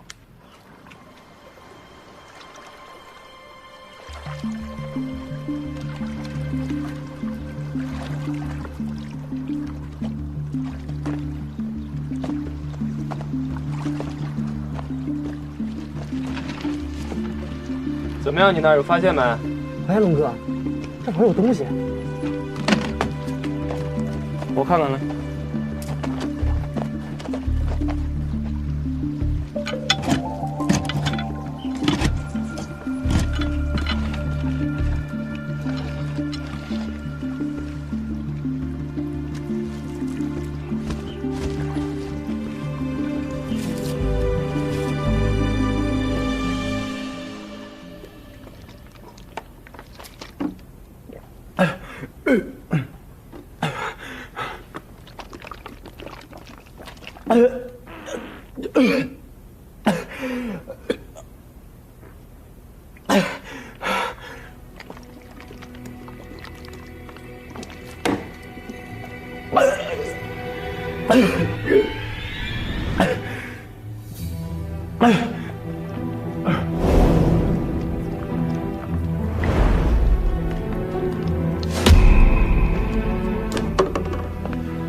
火哥团伙拥有西南边境第3大新型毒品货源。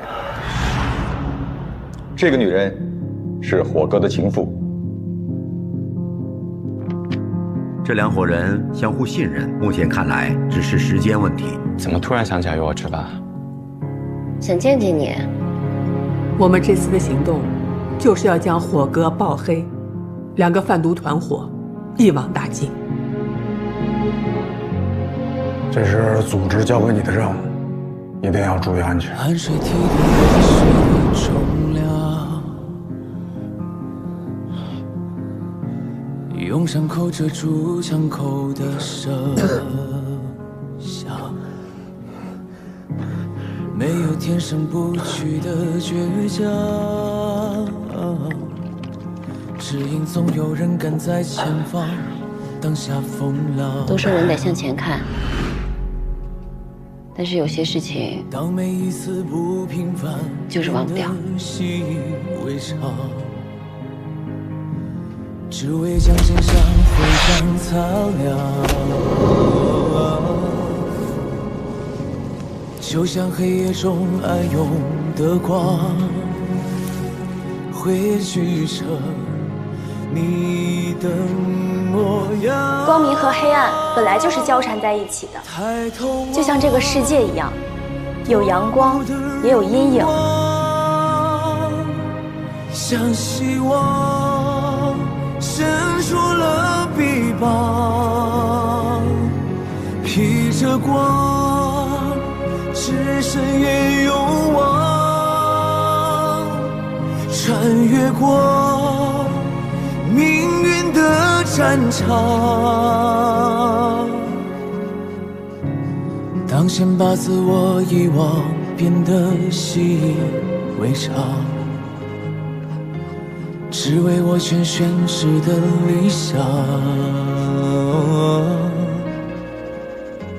就像尘埃倒影里的光，勾勒成你的模样。抬头望，夺目的荣光，像希望伸出了臂膀，披着光，只身也勇往，穿越过命运的战场。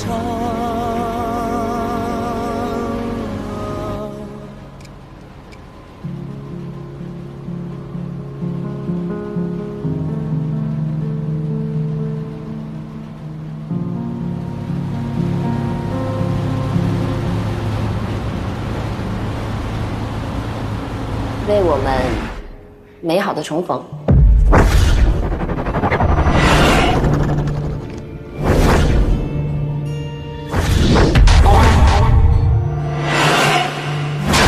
以前的陈雨墨不在，他这个身体啊，一点酒精都不能碰，搞不好还会出现生命危险的。加个微信吧，有空常联络。我可提醒你了啊，要是叶谦，我就再也不理那我就一直给你画，直到拿到企划笔。你在做什么？我现在做点小买卖，能一直站在阳光之下，一定很幸运啊！出去坐坐。为什么突然想起来约我吃饭？想见见你。葛天宇啊，叶谦，你答应做我的话，你会做活吗？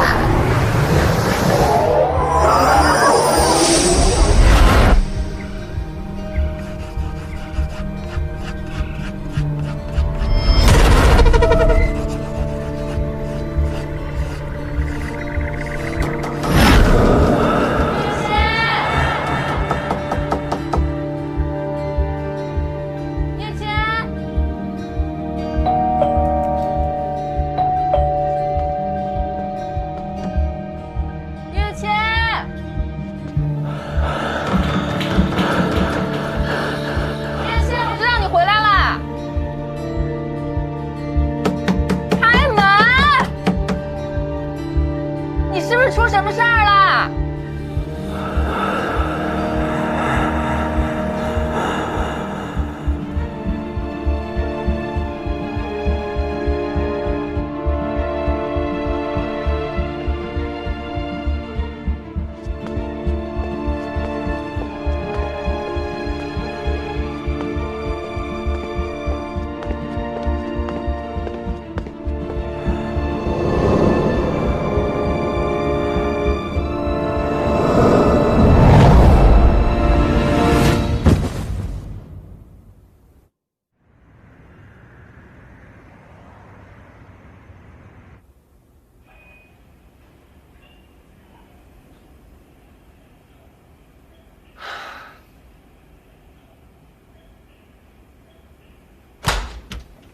小龙，袜子上的 DNA 属于死者。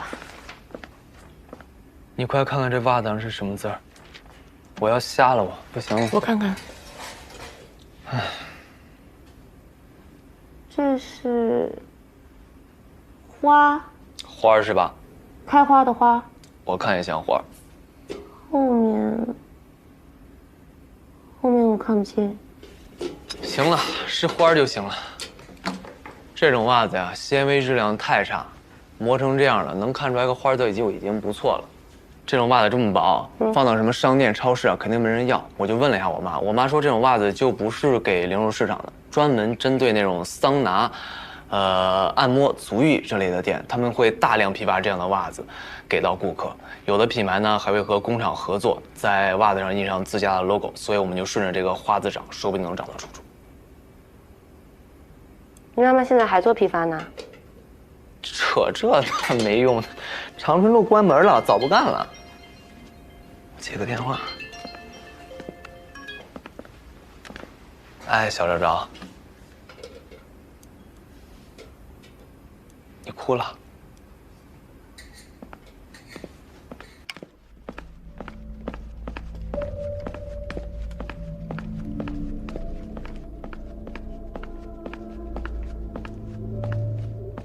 老大，检测过了，9里下的确实是肉，纯度呢不算太高，但是头一次那个劲儿可不小。这女人有点意思。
尸体落入水中后啊，肺部、胃部进水，整体密度增加，从而导致尸体缓慢下沉。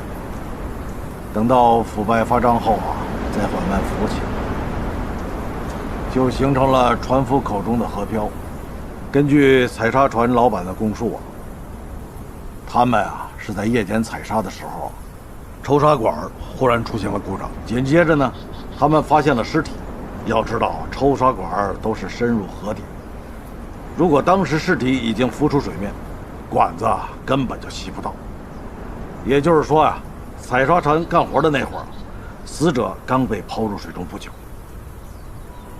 那么，结合采砂船当晚停靠的位置，这抛尸地点就在附近。这已经是泗水河的上游了，这么偏僻，没几户人家，又不是旅游区。刚才来的路上，我观察了一下，最近的那个监控就是咱们刚才经过的最后一个红绿灯。这河滩面积不小啊，过一遍得天黑了吧都。我和当地派出所联系，调下柳叔说的那个监控。我先下去。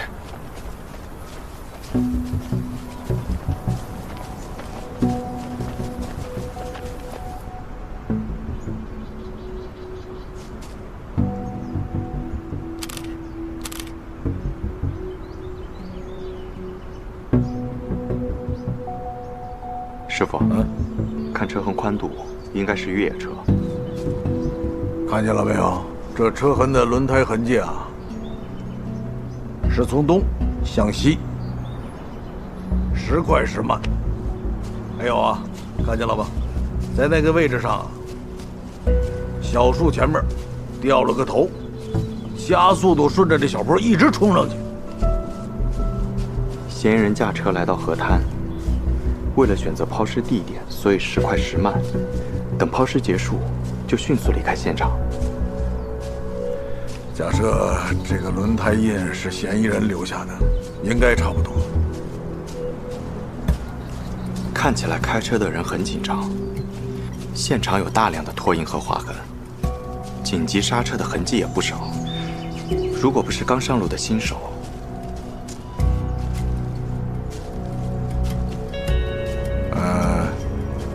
那个车上拉着个尸体，心里头有鬼。哎，昨天让你去医院做检查，你怎么还没去啊？我没事儿。别逞能健康第一。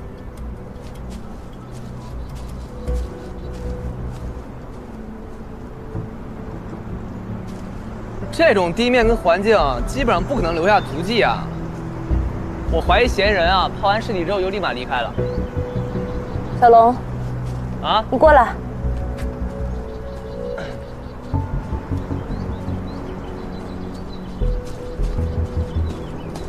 怎么了？你过来闻闻有什么味道吗？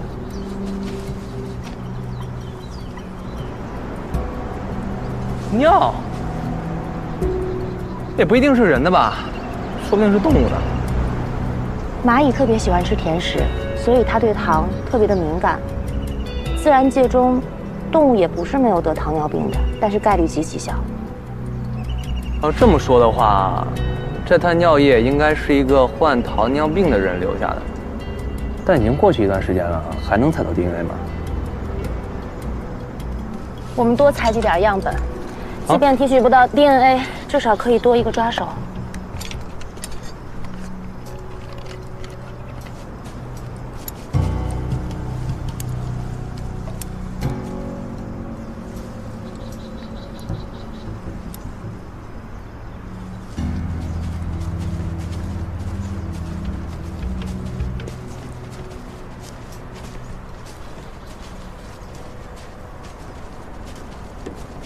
昨晚干嘛去了？没什么，私事。跟白月光约会去了吧？还敢请假，让你师傅知道不得你喝一壶啊！什么阶段？你们俩现在？管好你的嘴。昨天小饶跟我打电话了啊，我听他说话好像不太开心，他是不是也知道这事儿了？我让他离我远点。你也是。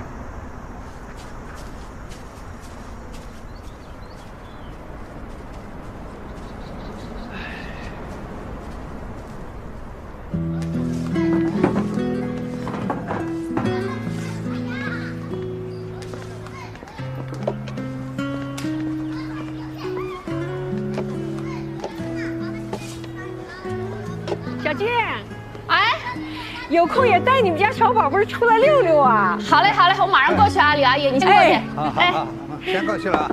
走吧，走，先走，这边公园里面去玩了。走。啊，不叫了啊，马上带你溜了啊。你怎么踢我们家狗呢？你不要走！你这老太太怎么睁着眼睛说瞎话呢？你怎么没长眼了？你没长眼是不是？我单子忙着呢，哪有时间踢家狗？你踢我家狗干什么呢你？不是，我这超时了，马上。怎么了，李阿姨？你超时了也不能随便踢人狗啊！怎么了，李阿姨？没人踢呀！你都看见了吗？什么事？谁看见了？你别说呀！哎，怎么了，李阿姨？踢我们家狗，你看。没人踢你家狗。我这送外卖马上超时了，他说他拉着我不让我走。他就不。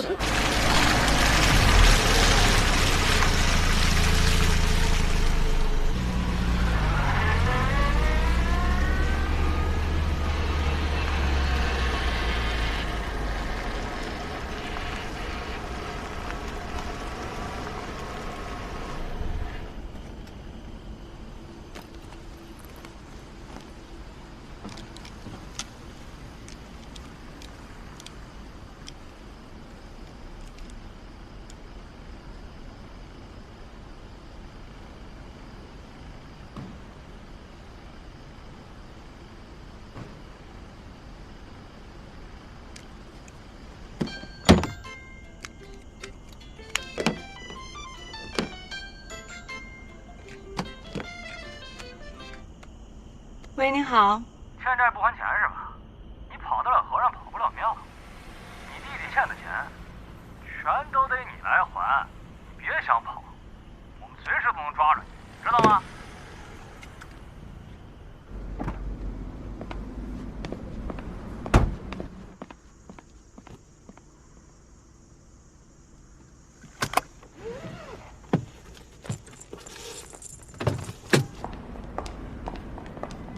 这个人熟悉吗？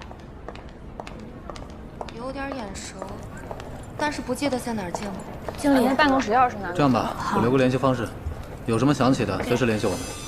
哦，小曼，你们认识啊？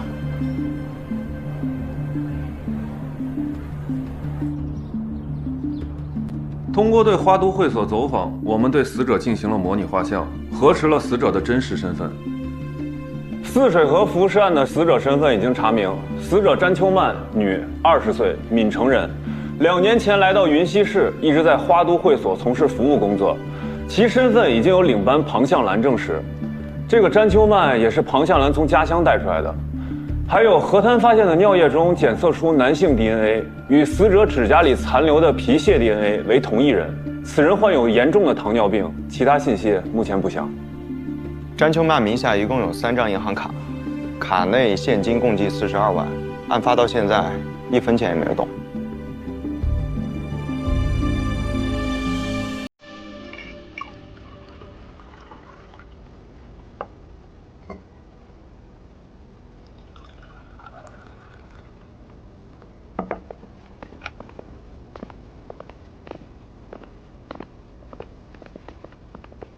黄向兰是吧？公安局的。你好，我是。你好，先坐吧。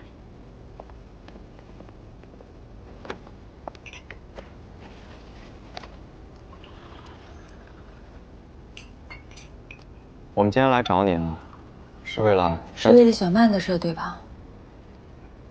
真没想到，年纪轻轻的，怎么说没就没了。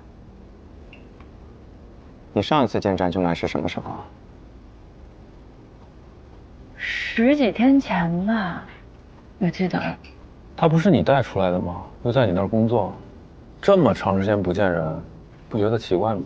警官，我手底下有40、50个小妹，就算有些亲近些，也不是会每天都见面的。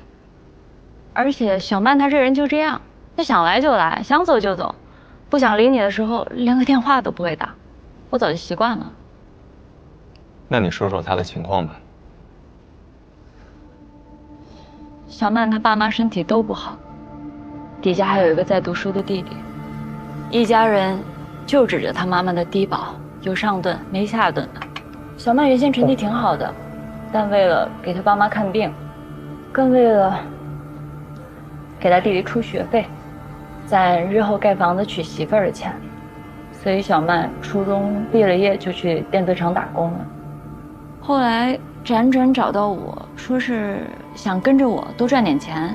我想着，既然是同乡，他家有这么个情况，那就能帮一把就帮一把。能帮一把就帮一把，你这不是把他往火坑里推吗？不光是小曼，我手底下这些小妹，哪个不是一个人扛起一个家？要不是真的难到那个地步，谁愿意做那些陪酒卖唱、让人瞧不起的事儿？小曼年轻，长得水灵，又会来事儿，喜欢她的客人不少。不过警官您放心，我们花都绝对没有那些乱七八糟、不合法的营生。詹秋曼的住所你知道吗？我在附近租了几套大房子当宿舍，小曼在宿舍有床位，但听同屋的小妹讲，她大部分时间都不在宿舍过夜，好像是在那个什么百元南村那边自己租了套房子。那她有男朋友吗？不知道。和她走得近的客人呢？不清楚。不清楚是吧？那你觉得詹秋曼有没有可能出台吗？那就更不知道了。不过云溪是能源城市，有钱的老板多得数都数不过来，出手又大方。小妹们哪个跟客人有了真感情，想长期相处下去，也不是不可能。我能保证他们在会所里守规矩，但工作时间以外，大家都是成年人，我既不想管，也管不了。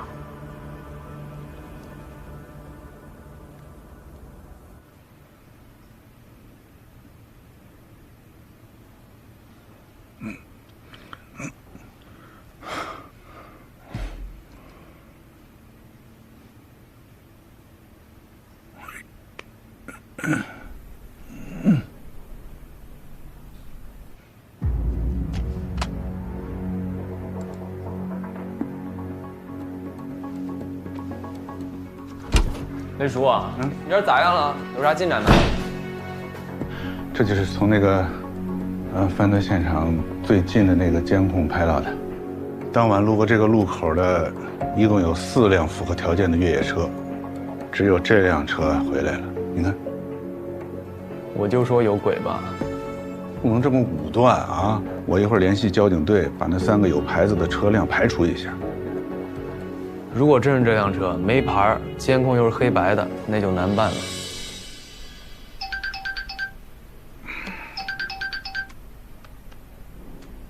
喂，怎么了？别着急，慢慢说，什么情况？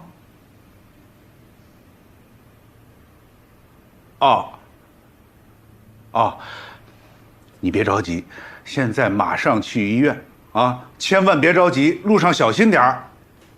哎，没事吧，雷叔？我们家那小宝贝儿可能吃着耗子药了。哦，那得赶紧去医院，应该没啥事。对，没什么事儿，应该。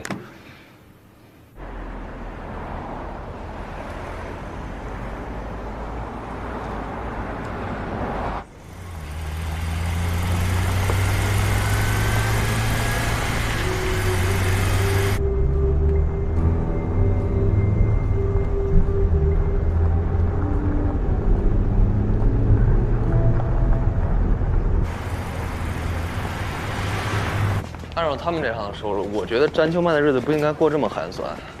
住这房子，还有屋里的家具都什么破玩意儿？床头那个箱子看见了吧？4个轮子坏2，拉杆上全是胶带，日子怎么过的？她的化妆品也都非常的廉价，除了几件工作服以外，衣服基本都是地摊货。庞向兰说，詹秋曼家庭负担大，自身也很节俭，所以收入大部分都按时寄回家里了。而且现场也没有发现任何现金、存折、银行卡，手机和证件也没有找到。马上查一下死者的资金流，如果有异常，马上调取相应的监控。师傅，那个庞向兰细查。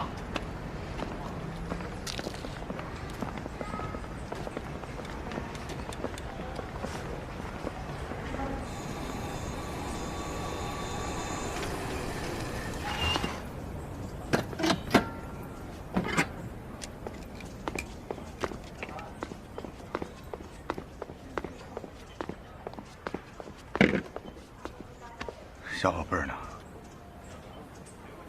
埋院里了。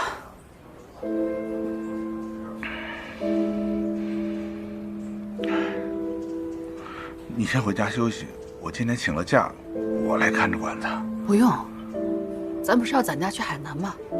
好不容易攒的假，你还是回去吧，没事。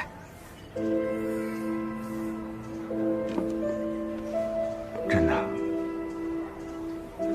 没事，真的，放心吧。静姐，哎，再做2个菜。哦，来了啊，没事，你去吧。来了啊，加什么呀？一个番茄炒蛋。哦，好的。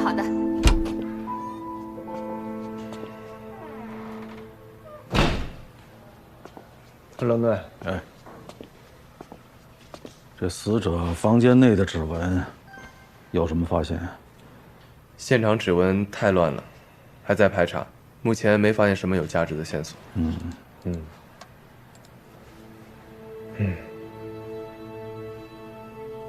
这辆路虎没有牌照，颜色和型号也是品牌里最常见的那种。这辆车以前发生过碰撞，尾部有凹陷。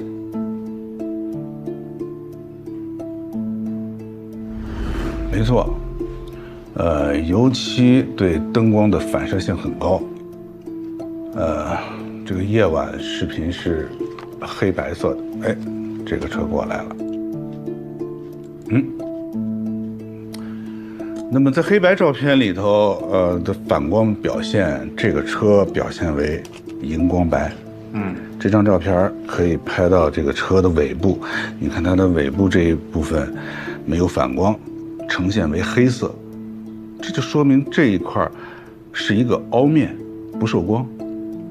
从这个比例来看，这个面还不小。冷队，如果嫌疑人主要目的是为了钱，那一定是对受害人的经济情况比较了解的。据我目前所知，最了解、最熟悉詹秋曼的只有庞向兰。庞向兰的资金流目前没有任何问题。那个会所里的那些工作人员都排查了吗？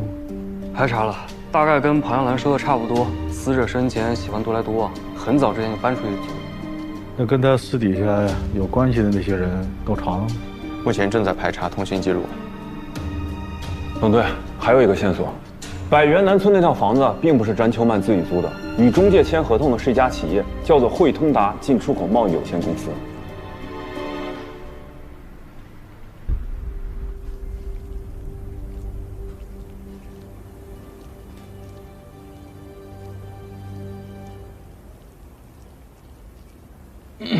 可以了吗？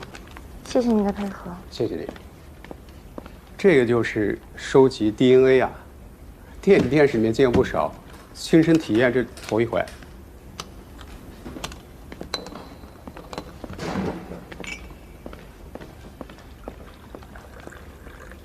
你们来找我，又要了我的 DNA， 是为了小麦吗？你跟詹秋曼什么关系？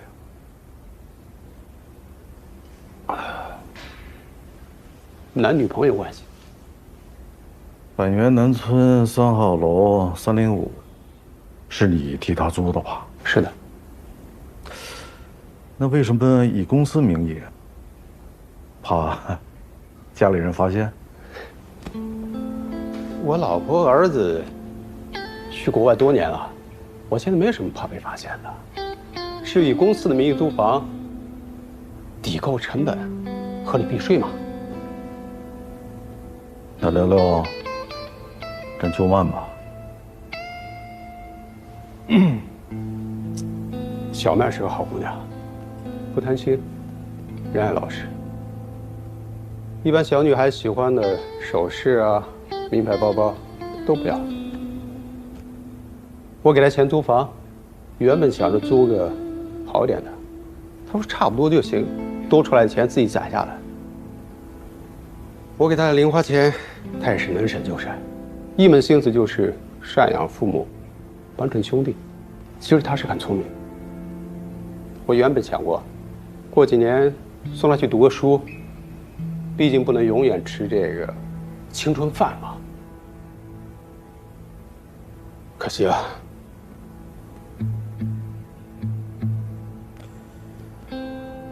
案发时你在哪儿？1周前，我近1个月都是在国外出差，3年前刚回来。那你跟小曼怎么认识的？我开始就是在花都见过几次小曼，沙兰主动问我，说这个女孩现在比较困难，愿不愿意帮她一把？庞香兰，是她把小曼介绍给你的。事后我还给她包了个大红包，以示感谢。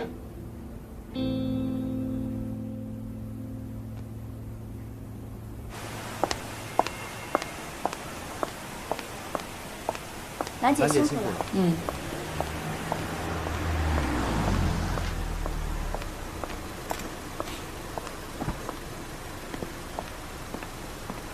兰姐辛苦。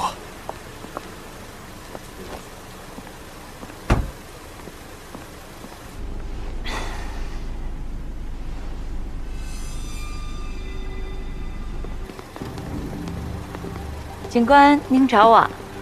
麻烦你问你俩问题，熄下火吧。哦。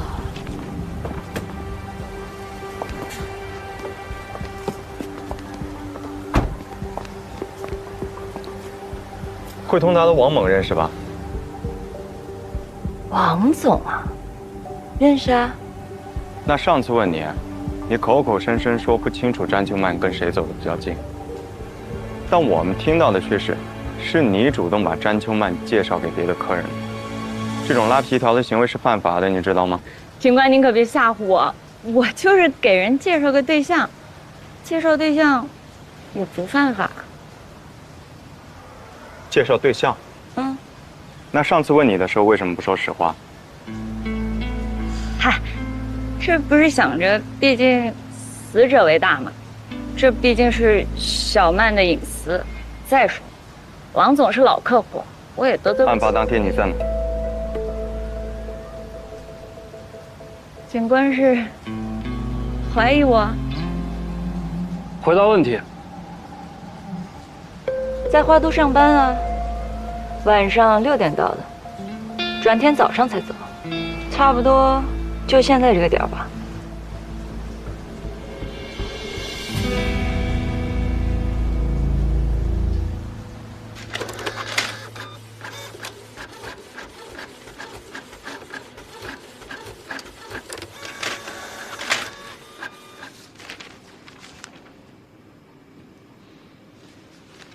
王猛的 DNA 和尸体甲缝及抛尸现场的 DNA 不匹配。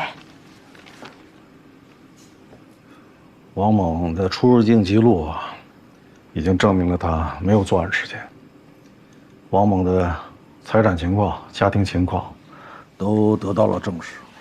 从动机上讲，大概率可以排除。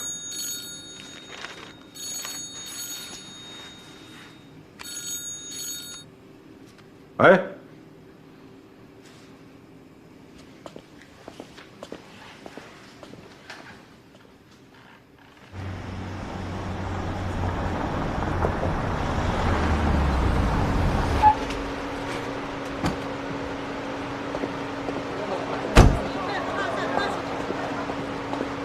是啊，哎，冷队长。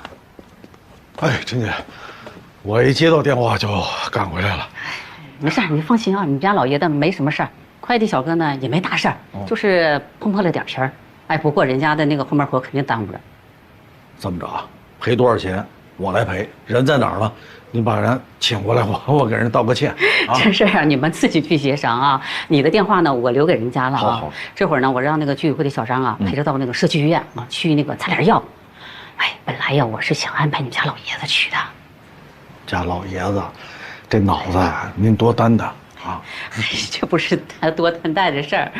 你说啊，这糊涂了也不能说人家监视他呀。是啊，说着说着还动起手来了，给人家小伙子吓坏了。哎呀，你说这么大岁数了，你万一有点什么事儿，这人家怕说不清楚。是。哎呀，你这刑警队忙啊，我们大家都理解。但是照顾老人该照顾也得照顾啊。对，你家老爷子这种情况啊，身边也确实离不开人。是，这保姆是一方面，但无论如何他也不如自己家人呐。对，你说是不是？是。行，那就这样啊。好嘞，那我们走了啊。谢谢。哎，没事。哎，王叔，李姨，哎呀，他二奶奶，慢点。哎，小冷啊，你说这事儿闹的，我就出去扔了个垃圾，跟熟人说了2句话，你看就。不过，你爸爸最近那个病啊，真的是加重了。是，他那个脑袋呀，他糊涂。是啊，我觉得你抽空是不是应该带他上医院一趟看看？好。哦，你说，他一发作起来，不管不顾的，你说今天真的吓死人了。是。我也不是小年轻了，你说，要真有什么事儿，我真担待不起呀，小冷啊。我懂啊，你看咱们那个合同啊，眼看着也到期了，你看。你这么着，王姐，您再多帮忙啊，我尽快想办法，好不好？啊，您收来，你说。把车停路中间了。哎，好嘞啊，对不起。没事。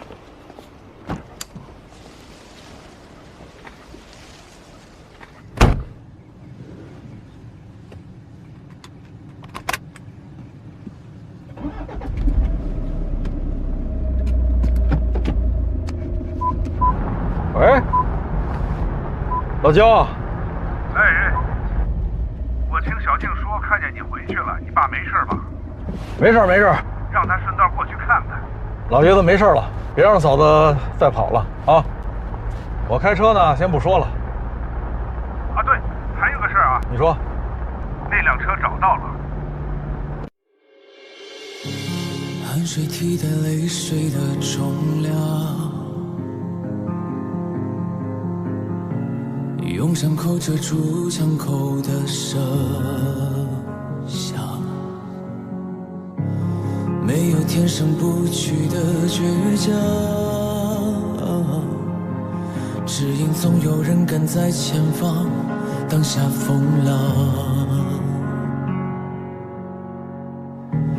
当每一次不平凡变得习以为常，只为将肩上徽章擦亮，就像黑夜中暗涌的光，汇聚成你的模样。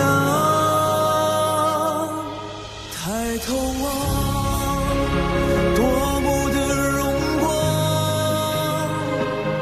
像希望伸出了臂膀，